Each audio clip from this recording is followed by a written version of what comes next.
ਸਤਿ ਸ੍ਰੀ ਅਕਾਲ ਜੀ। ਮੈਂ ਜਸਪਾਲ ਸਿੰਘ, ਸਵਾਗਤ ਹੈ ਸਾਰਿਆਂ ਦਾ ਬ੍ਰੇਨ ਔਨ ਟੀਵੀ ਤੇ। ਗੁਰੂ ਗ੍ਰੰਥ ਸਾਹਿਬ ਦੇ ਸਬੰਧ ਦੇ ਨਾਲ ਪਿਛਲੇ ਲੰਮੇ ਸਮੇਂ ਤੋਂ ਕਈ ਸਾਰੇ ਸਵਾਲ ਉੱਠਦੇ ਆ ਰਹੇ ਨੇ ਔਰ ਕਈਆਂ ਦੇ ਜਵਾਬ ਤਾਂ ਕੁਝ ਬੁੱਧੀਜੀਵੀ ਦੇਣ ਦੀ ਕੋਸ਼ਿਸ਼ ਕਰ ਵੀ ਰਹੇ ਨੇ, ਕਈਆਂ ਦੇ ਜਵਾਬ, ਕਈ ਸਵਾਲਾਂ ਦੇ ਜਵਾਬ ਤਾਂ ਦੇ ਵੀ ਦਿੱਤੇ ਗਏ ਨੇ ਔਰ ਜਿਹੜੇ ਲੋਕ ਸਵਾਲ ਉਠਾ ਰਹੇ ਸੀ ਉਹਨਾਂ ਦੇ ਮੂੰਹ ਬੰਦ ਕੀਤੇ ਵੀ ਜਾ ਚੁੱਕੇ ਨੇ। ਲੇਕਿਨ ਕੁਝ ਅਜਿਹੇ ਸਵਾਲ ਵੀ ਨੇ ਤਕਨੀਕੀ ਪੱਖੋਂ ਜਿਨ੍ਹਾਂ ਦਾ ਜਵਾਬ ਹੁਣ ਜਵਾਬ ਦੇਣ ਦੀ ਬਜਾਏ ਉਹ ਜਿਹੜੇ ਸਵਾਲ ਨੇ ਇੱਕ ਪ੍ਰੋਬਲਮ ਬਣਦੇ ਜਾ ਰਹੇ ਆ, ਸਮੱਸਿਆ ਬਣਦੇ ਜਾ ਰਹੇ ਨੇ ਸਿੱਖ ਕੌਮ ਲਈ। ਉਹ ਸਵਾਲ ਇਹ ਆ ਕਿ ਜਿਵੇਂ ਗੁਰੂ ਗ੍ਰੰਥ ਸਾਹਿਬ ਦੀਆਂ ਕੁਛ ਤੁਕਾਂ ਵਰਤ ਕੇ ਤੇ ਗੁਰੂ ਗ੍ਰੰਥ ਸਾਹਿਬ ਦੀ ਜਿਹੜੀ ਪਾਤਸ਼ਾਹੀ ਆ ਉਸ ਨੂੰ ਹੀ ਢਾਹ ਲਾ ਦੇਣੀ ਔਰ ਇਹ ਕਹਿਣਾ ਕਿ ਗੁਰੂ ਗ੍ਰੰਥ ਸਾਹਿਬ ਤਾਂ ਗੁਰੂ ਹੀ ਨਹੀਂ ਹੈਗੇ, ਸ਼ਬਦ ਗੁਰੂ ਹੈ, ਗਿਆਨ ਗੁਰੂ ਹੈ। ਔਰ ਉਹਦੇ ਵਿੱਚੋਂ ਜਿਵੇਂ ਗੁਰੂ ਗ੍ਰੰਥ ਸਾਹਿਬ ਦੀਆਂ ਤੁਕਾਂ ਲੈ ਲੈਣੀਆਂ ਕਿ ਸ਼ਬਦ ਗੁਰੂ, ਸੁਰਤ ਧੁਨ ਚੇਲਾ ਜਾਂ ਹੋਰ ਕਈ ਸਾਰੇ ਸੱਚੇ ਪਾਤਸ਼ਾਹ ਨੇ ਬਿਆਨ ਕੀਤੇ ਹੋਏ ਨੇ ਗੁਰੂ ਗ੍ਰੰਥ ਸਾਹਿਬ ਦੇ ਵਿੱਚ। ਹੁਣ ਸਵਾਲ ਇਹ ਹੈ ਕਿ ਜੇ ਸ਼ਬਦ ਗੁਰੂ ਹੈ ਤਾਂ ਸ਼ਬਦ ਦੀ ਹੋਂਦ ਆਏਗੀ ਕਿੱਥੋਂ? ਸ਼ਬਦ ਪੜ੍ਹਿਆ ਕਿਵੇਂ ਜਾਏਗਾ? ਸ਼ਬਦ ਸੁਣਿਆ ਕਿਵੇਂ ਜਾਏਗਾ? ਜੇ ਸੁਰਤ ਹੀ ਚੇਲਾ ਹੈ ਤਾਂ ਫਿਰ ਸਰੀਰ ਦੀ ਕੀ ਲੋੜ ਹੈ? ਫਿਰ ਤਾਂ ਸੁਰਤ ਕਹਿ ਲਓ ਵੀ ਹਾਂ ਸੁਰਤ ਚੇਲਾ, ਸਰੀਰ ਦੀ ਕੋਈ ਲੋੜ ਹੀ ਨਹੀਂ ਰਹਿ ਗਈ। ਇਸ ਤਰੀਕੇ ਦੀਆਂ ਕੁਝ ਆਪਾ ਵਿਰੋਧੀ ਗੱਲਾਂ ਜਾਣੇ ਅਣਜਾਣੇ ਦੇ ਵਿੱਚ ਸਾਡੇ ਪ੍ਰਚਾਰਕ ਜਾਂ ਵੱਡੇ ਵੱਡੇ ਪ੍ਰੋਫੈਸਰ ਵੀ ਕਰ ਰਹੇ ਨੇ, ਜਿਨ੍ਹਾਂ ਨੂੰ ਮੈਂ ਖੁਦ ਕਈ ਵਾਰੀ ਮੀਟਿੰਗਾਂ ਦੇ ਵਿੱਚ ਸੁਣਿਆ ਕਿ ਜਿਵੇਂ ਉਹ ਕਹਿ ਦਿੰਦੇ ਨੇ ਬੜਾ ਉਤੇਜਨਾ ਦੇ ਵਿੱਚ ਆ ਕੇ ਕਿ ਗੁਰੂ ਗ੍ਰੰਥ ਸਾਹਿਬ ਦੀ ਬੇਅਦਬੀ ਤਾਂ ਹੋ ਹੀ ਨਹੀਂ ਸਕਦੀ ਕਿਉਂਕਿ ਸਾਡਾ ਗੁਰੂ ਹੀ ਸ਼ਬਦ ਹੈ। ਸੋ ਇਸ ਤਰੀਕੇ ਦੀਆਂ ਗੱਲਾਂ ਦੇ ਜਵਾਬ ਅਸੀਂ ਭਾਈ ਹਰਦੇਵ ਸਿੰਘ ਜੰਮੂ ਨਾਲ ਕਰਾਂਗੇ। ਸੋ ਮੇਰੇ ਨਾਲ ਭਾਈ ਹਰਦੇਵ ਸਿੰਘ ਜੰਮੂ ਤੋਂ ਜੁੜ ਚੁੱਕੇ ਨੇ, ਆਪਾਂ ਇਹਨਾਂ ਦੇ ਨਾਲ ਹੀ ਗੱਲਬਾਤ ਕਰਾਂਗੇ। ਅਸੀਂ ਹਾਲਾਂਕਿ ਗੱਲਬਾਤ ਤਾਂ ਪਹਿਲਾਂ ਵੀ ਇਸ ਵਿਸ਼ੇ ਤੇ ਕਰ ਚੁੱਕੇ ਸੀ, ਪਰ ਫਿਰ ਵੀ ਕੁਝ ਲੋਕ ਜਿਨ੍ਹਾਂ ਦੇ ਅਸੀਂ ਨਾਮ ਨਹੀਂ ਫਿਲਹਾਲ ਲੈਣਾ ਚਾਹੁੰਦੇ, ਉਹ ਲੋਕ ਪਤਾ ਨਹੀਂ ਕਿਉਂ ਕੀ ਉਹਨਾਂ ਦੇ ਮਨ ਦੇ ਵਿੱਚ ਚੱਲ ਰਿਹਾ ਕਿ ਗੁਰੂ ਗ੍ਰੰਥ ਸਾਹਿਬ ਦੀ ਪਾਤਸ਼ਾਹੀ ਨੂੰ ਜਾਣਬੁੱਝ ਕੇ ਚੈਲੰਜ ਕਰ ਰਹੇ ਨੇ। ਸੋ ਹਰਦੇਵ ਜੀ, ਸਭ ਤੋਂ ਪਹਿਲਾਂ ਤੁਹਾਡਾ ਸਵਾਗਤ ਹੈ ਬ੍ਰੇਨ ਔਨ ਟੀਵੀ ਤੇ। ਜਸਪਾਲ ਜੀ, ਆਪ ਜੀ ਨੂੰ ਮੇਰੀ ਤਰਫੋਂ ਔਰ ਸਾਰੇ ਆਪ ਜੀ ਦੇ ਦਰਸ਼ਕਾਂ ਨੂੰ ਸਭ ਤੋਂ ਪਹਿਲਾਂ ਵਾਹਿਗੁਰੂ ਜੀ ਕਾ ਖਾਲਸਾ, ਵਾਹਿਗੁਰੂ ਜੀ ਕੀ ਫਤਿਹ। ਵਾਹਿਗੁਰੂ ਜੀ ਕੀ ਫਤਿਹ। ਸਰ, ਮੇਰਾ ਪਹਿਲਾ ਸਵਾਲ ਇਹ ਆ ਕਿ ਜਿਵੇਂ ਗੁਰੂ ਗ੍ਰੰਥ ਸਾਹਿਬ ਦੀ ਆਪਾਂ ਗੱਲ ਕਰਦੇ ਆ ਤਾਂ ਦੋ ਚੀਜ਼ਾਂ ਆ ਜਾਂਦੀਆਂ ਨੇ। ਗੁਰੂ ਗ੍ਰੰਥ ਸਾਹਿਬ ਦੇ ਵਿੱਚ ਲਿਖਿਆ ਹੋਇਆ ਕਿ ਸ਼ਬਦ ਗੁਰੂ, ਸੁਰਤ ਧੁਨ ਚੇਲਾ ਜਾਂ ਬਾਣੀ ਗੁਰੂ, ਗੁਰੂ ਹੈ ਬਾਣੀ, ਹੈ ਨਾ, ਇੱਦਾਂ ਦੀਆਂ ਤੁਕਾਂ ਜਿਹੜੀਆਂ ਨੇ ਗੁਰੂ ਗ੍ਰੰਥ ਸਾਹਿਬ 'ਚ ਆਉਂਦੀਆਂ ਨੇ ਜਿੱਥੋਂ ਸਪਸ਼ਟ ਹੁੰਦਾ ਕਿ ਗਿਆਨ ਵੀ ਗੁਰੂ ਹੈ, ਸ਼ਬਦ ਵੀ ਗੁਰੂ ਹੈ, ਬਾਣੀ ਗੁਰੂ ਹੈ। ਲੇਕਿਨ 10ਵੇਂ ਪਾਤਸ਼ਾਹ ਕਹਿ ਕੇ ਗਏ ਨੇ ਕਿ ਸਭ ਸਿੱਖਣ ਕੋ ਹੁਕਮ ਹੈ ਗੁਰੂ ਮਾਨਿਓ ਗ੍ਰੰਥ। ਇਹ ਅਸੀਂ ਰੋਜ਼ ਅਰਦਾਸ ਦੇ ਵਿੱਚ ਪੜ੍ਹਦੇ ਹਾਂ। ਹੁਣ ਸਾਡੇ ਜਿਹੜੇ ਕੁਝ ਪ੍ਰਚਾਰਕ ਤੇ ਕੁਝ ਵਿਦਵਾਨ ਸੱਜਣ ਜਿਹੜੇ ਨੇ ਯੂਨੀਵਰਸਿਟੀਆਂ ਵਾਲੇ, ਉਹ ਲਗਾਤਾਰ ਪ੍ਰਚਾਰ ਕਰ ਰਹੇ ਨੇ ਕਿ ਗੁਰੂ ਗ੍ਰੰਥ ਸਾਹਿਬ ਗੁਰੂ ਨਹੀਂ ਹੋ ਸਕਦਾ ਕਿਉਂਕਿ ਗਿਆਨ ਗੁਰੂ ਹੈ। ਹੁਣ ਇੱਥੇ ਦੋ ਗੱਲਾਂ ਉਹ ਉਦਾਹਰਨਾਂ ਦੇ ਦਿੰਦੇ ਨੇ, ਜੇ ਇੱਕ ਤਾਂ ਗੁਰੂ ਗ੍ਰੰਥ ਸਾਹਿਬ ਦੇ ਤੁਕਾਂ ਦੀ ਗੱਲ ਕਰ ਲੈਂਦੇ ਨੇ, ਇੱਕ ਜਿਹੜੀ ਆਪਾਂ ਗੱਲ ਕਰਦੇ ਇਤਿਹਾਸਕ ਪੱਖ ਕੇ ਸਭ ਸਿੱਖਣ ਕੋ ਹੁਕਮ ਹੈ ਗੁਰੂ ਮਾਨਿਓ ਗ੍ਰੰਥ। ਹੁਣ ਇਹਨਾਂ ਦੋਵਾਂ ਦੇ ਵਿੱਚ ਜੇ ਆਪਾਂ ਉਹ ਸ਼ਬਦੀ ਅਰਥ ਲਈਏ, ਸਿੱਧਾ ਸਿੱਧਾ ਅਰਥ ਲਈਏ ਤਾਂ ਵੀ ਇਹਨਾਂ ਦੋਵਾਂ ਦੇ ਅਰਥ ਵੀ ਅਲੱਗ-ਅਲੱਗ ਬਣਦੇ ਨੇ। ਜੇ ਆਪਾਂ ਅੰਤਰੀਵ ਭਾਵ ਦੇ ਵਿੱਚ ਜਾਣ ਦੀ ਕੋਸ਼ਿਸ਼ ਨਾ ਕਰੀਏ ਤਾਂ ਇਉਂ ਲੱਗਦਾ ਕਿ ਜਿਵੇਂ ਗੁਰੂ ਸਾਹਿਬ ਨੇ ਵੀ ਕੋਈ ਗੁਰੂ ਸਾਹਿਬ ਕੁਛ ਹੋਰ ਕਹਿ ਗਏ ਨੇ ਤੇ ਇੱਕ ਗੁਰੂ ਸਾਹਿਬ ਕੁਛ ਹੋਰ ਕਹਿ ਗਏ ਨੇ। ਇਹੋ ਜਿਹਾ ਪ੍ਰਭਾਵ ਵੀ ਦੇਣ ਦੀ ਕੋਸ਼ਿਸ਼ ਕੀਤੀ ਜਾ ਰਹੀ ਹੈ ਸਾਡੇ ਸਿੱਖ ਸਮਾਜ ਦੇ ਵਿੱਚ। ਸੋ ਤੁਸੀਂ ਜੇ ਆਪਾਂ ਦੋ ਗੱਲਾਂ ਨੂੰ ਇਕੱਠਿਆਂ ਰੱਖਣਾ ਹੋਵੇ ਕਿ ਬਾਣੀ ਗੁਰੂ, ਗੁਰੂ ਹੈ ਬਾਣੀ ਜਿਵੇਂ ਆਉਂਦਾ ਆ, ਤੇ ਜਾਂ ਸਭ ਸਿੱਖਣ ਕੋ ਹੁਕਮ ਹੈ ਗੁਰੂ ਮਾਨਿਓ ਗ੍ਰੰਥ, ਇਹਨਾਂ ਦੋ ਚੀਜ਼ਾਂ ਨੂੰ ਇਕੱਠੇ ਰੱਖ ਕੇ ਤੁਸੀਂ ਕਿਵੇਂ ਐਨਾਲਿਸਿਸ ਕਰੋਗੇ ਦੋਵਾਂ ਚੀਜ਼ਾਂ ਦਾ? ਦੇਖੋ, ਦੋ ਚੀਜ਼ਾਂ ਐਨਾਲਿਸਿਸ ਸਭ ਤੋਂ ਪਹਿਲੇ ਇਹ ਹੈ ਕਿ ਕੁਝ ਤੇ ਇੱਕ ਐਸੀ ਸੈਗਮੈਂਟ ਹੈ ਵਿਚਾਰਕਾਂ ਦੀ ਜਾਂ ਲਿਖਾਰੀਆਂ ਦੀ ਜਾਂ ਵਿਚਾਰਵਾਨਾਂ ਦੀ ਜਿਨ੍ਹਾਂ ਨੂੰ ਸਿਰਫ ਨਵੀਂ ਗੱਲ ਕਹਿਣ ਦਾ ਭੁੱਸ ਹੁੰਦਾ ਹੈ ਜੀ, ਆਪਣੀ ਸਪੇਸ ਕ੍ਰੀਏਟ ਕਰਨ ਵਾਸਤੇ। ਤੇ ਉਹ ਨਵੀਂ ਗੱਲ ਕਹਿਣ ਦੇ ਭੁੱਸ ਦੇ ਵਿੱਚ ਕੀ ਕਰਦੇ ਨੇ ਕਿ ਬਈ ਗੱਲ ਕਹਿ ਦਿੱਤੀ ਔਰ ਫਿਰ ਕਹਿ ਦਿੱਤੀ ਤੇ ਫਿਰ ਉਹਦੇ ਉੱਪਰ ਉਹ ਇੱਕ ਆਪਣਾ।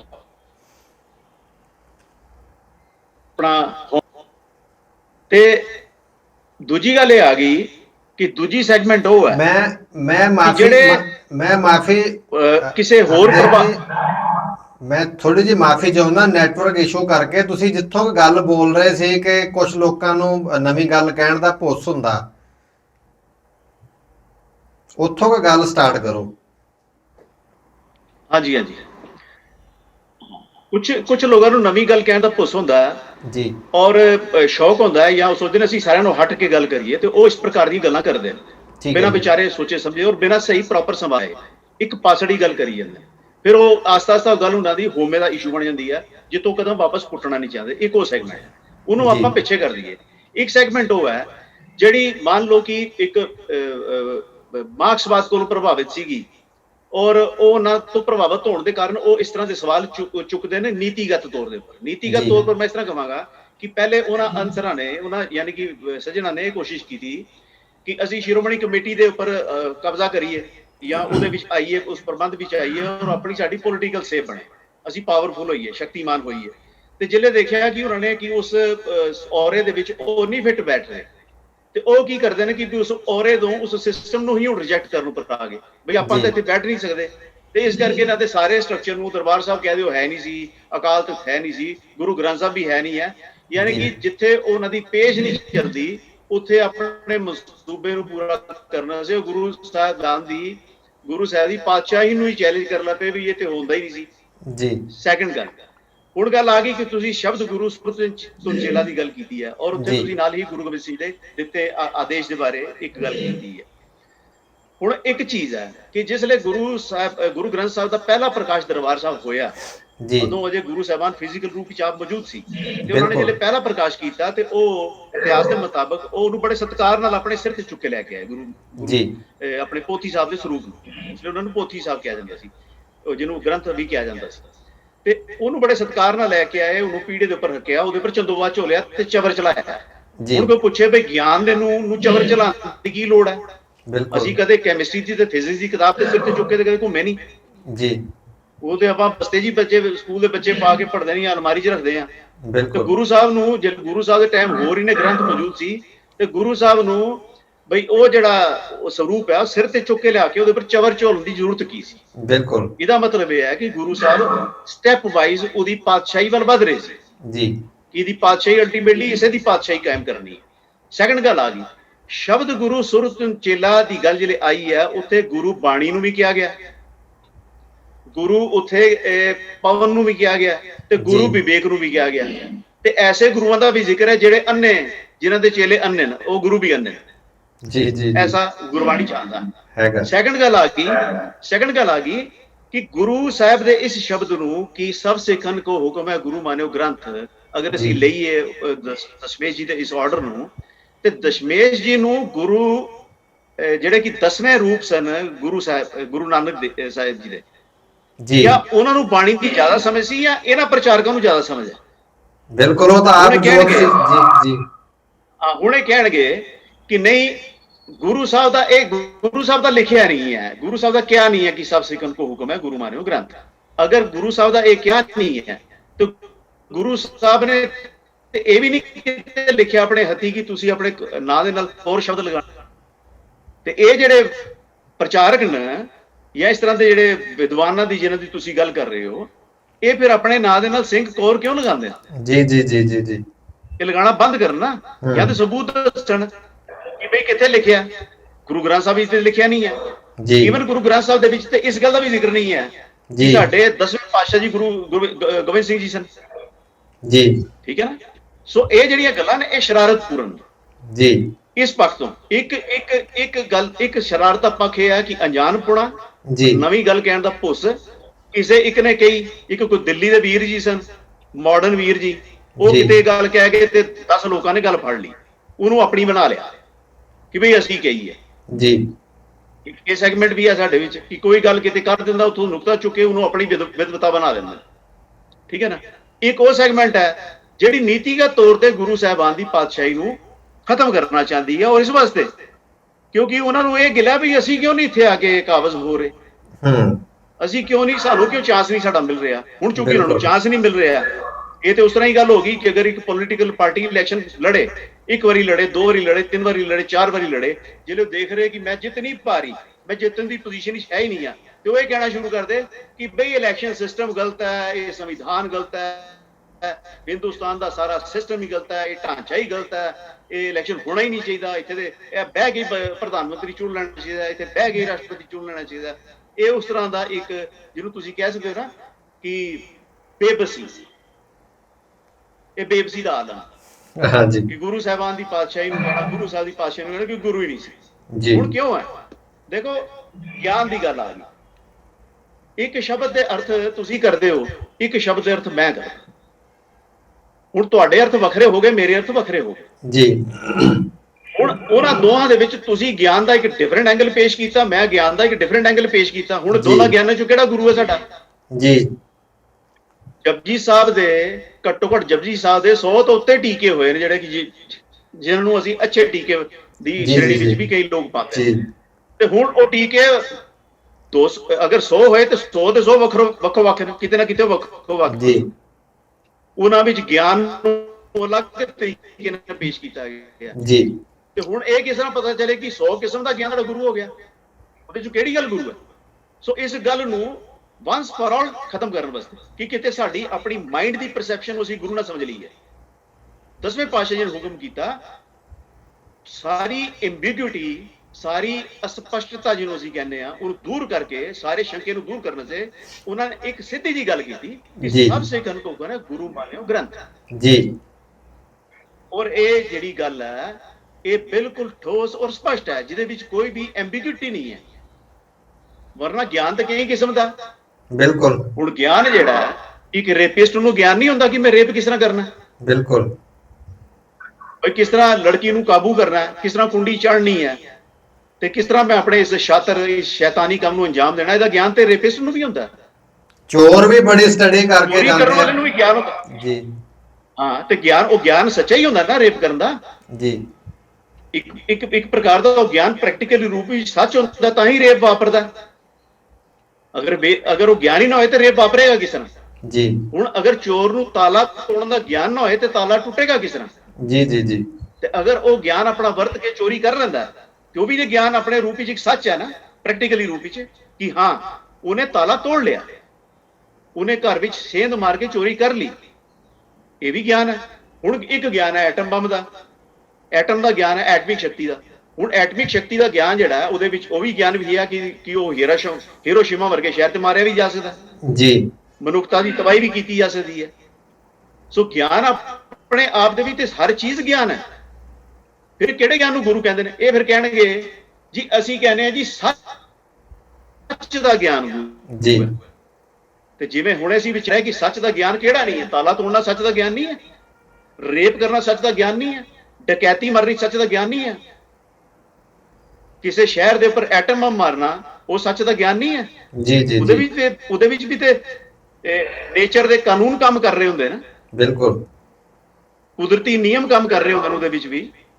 ਸੋ ਜੇ ਗਿਆਨ ਨੂੰ ਅਸੀਂ ਇਸ ਤਰ੍ਹਾਂ ਕਹਿ ਲਵਾਂਗੇ ਆਪਣੇ ਵਾਸਤੇ ਕਿ ਸਾਡੇ ਵੈਸੇ ਗਿਆਨ ਗੁਰੂ ਹੈ ਜੀ, ਗੁਰੂ ਗ੍ਰੰਥ ਸਾਹਿਬ ਗੁਰੂ ਨਹੀਂ ਹੈ, ਤੇ ਫਿਰ ਕਿਹੜਾ ਗਿਆਨ ਗੁਰੂ ਜੀ? ਕਿਹੜਾ ਗਿਆਨ ਗੁਰੂ ਹੈ? 36 ਪ੍ਰਚਾਰਕ 36 ਪ੍ਰਕਾਰ ਦੇ ਅਰਥ ਕਰ ਰਹੇ ਨੇ, ਤੇ ਗਿਆਨ ਤੇ ਫਿਰ 36 ਪ੍ਰਕਾਰ ਦਾ ਹੋ ਗਿਆ। ਅਸੀਂ ਕਿਹਨੂੰ ਗੁਰੂ ਕਵਾਂਗੇ? ਸੋ ਗੁਰੂ ਦੀ ਪਾਤਸ਼ਾਹੀ ਜਿਹੜੀ ਹੈ ਉਹ ਇਹਨਾਂ ਦੀ ਅੱਖ ਵਿੱਚ ਰੜਕਦੀ ਜੀ, ਰੜਕਦੀ ਹੈ। ਹੁਣ ਦੇਖੋ ਜਿਹੜਾ ਹੁਣ ਕਹਿੰਦੇ ਆ ਜੀ, ਅਸੀਂ ਕਹਿੰਦੇ ਆ ਜੀ ਇੱਕ ਚੀਜ਼ ਦਾ ਗਲਤ ਇਸਤੇਮਾਲ ਹੋ ਗਿਆ, ਉਹ ਗਲਤ ਇਸਤੇਮਾਲ ਤੇ ਰੱਬ ਦਾ ਵੀ ਹੁੰਦਾ ਬਿਲਕੁਲ, ਕਿ ਰੱਬ ਦੇ ਨਾਂ ਤੇ ਗਲਤ ਕੰਮ ਕਰ ਲਿਆ ਜਾਂਦਾ ਜੀ ਜੀ ਜੀ। ਫਿਰ ਅਸੀਂ ਕੀ ਹੁਣ ਰੱਬ ਨਹੀਂ ਹੋ ਗਿਆ ਜੀ? ਫਿਰ ਜੇ ਕੁਝ ਨਾਸਤਕ ਵੀਰਾਂ ਨੇ ਕਹਿਤਾ ਕਿ ਰੱਬ ਨਹੀਂ ਹੁੰਦਾ ਜੀ ਜੀ ਜੀ, ਤੇ ਗਲਤ ਜਿਹੜੀ ਉਹ ਆਪਣੀ ਵਰਤੋਂ ਹੈ ਉਹ ਕਿਆ ਅਰਥ ਸ਼ਾਸਤਰ ਦੀ ਗਲਤ ਵਰਤੋਂ ਨਹੀਂ ਹੈ? ਬਿਲਕੁਲ। ਪੈਸਾ ਕਮਾਣੇ ਦੀ ਗਲਤ ਵਰਤੋਂ ਨਹੀਂ ਹੈ ਜੀ। ਤੇ ਗਲਤ ਵਰਤੋਂ ਤੇ ਹਰ ਚੀਜ਼ ਦੀ ਹੋ ਸਕਦੀ ਹੈ।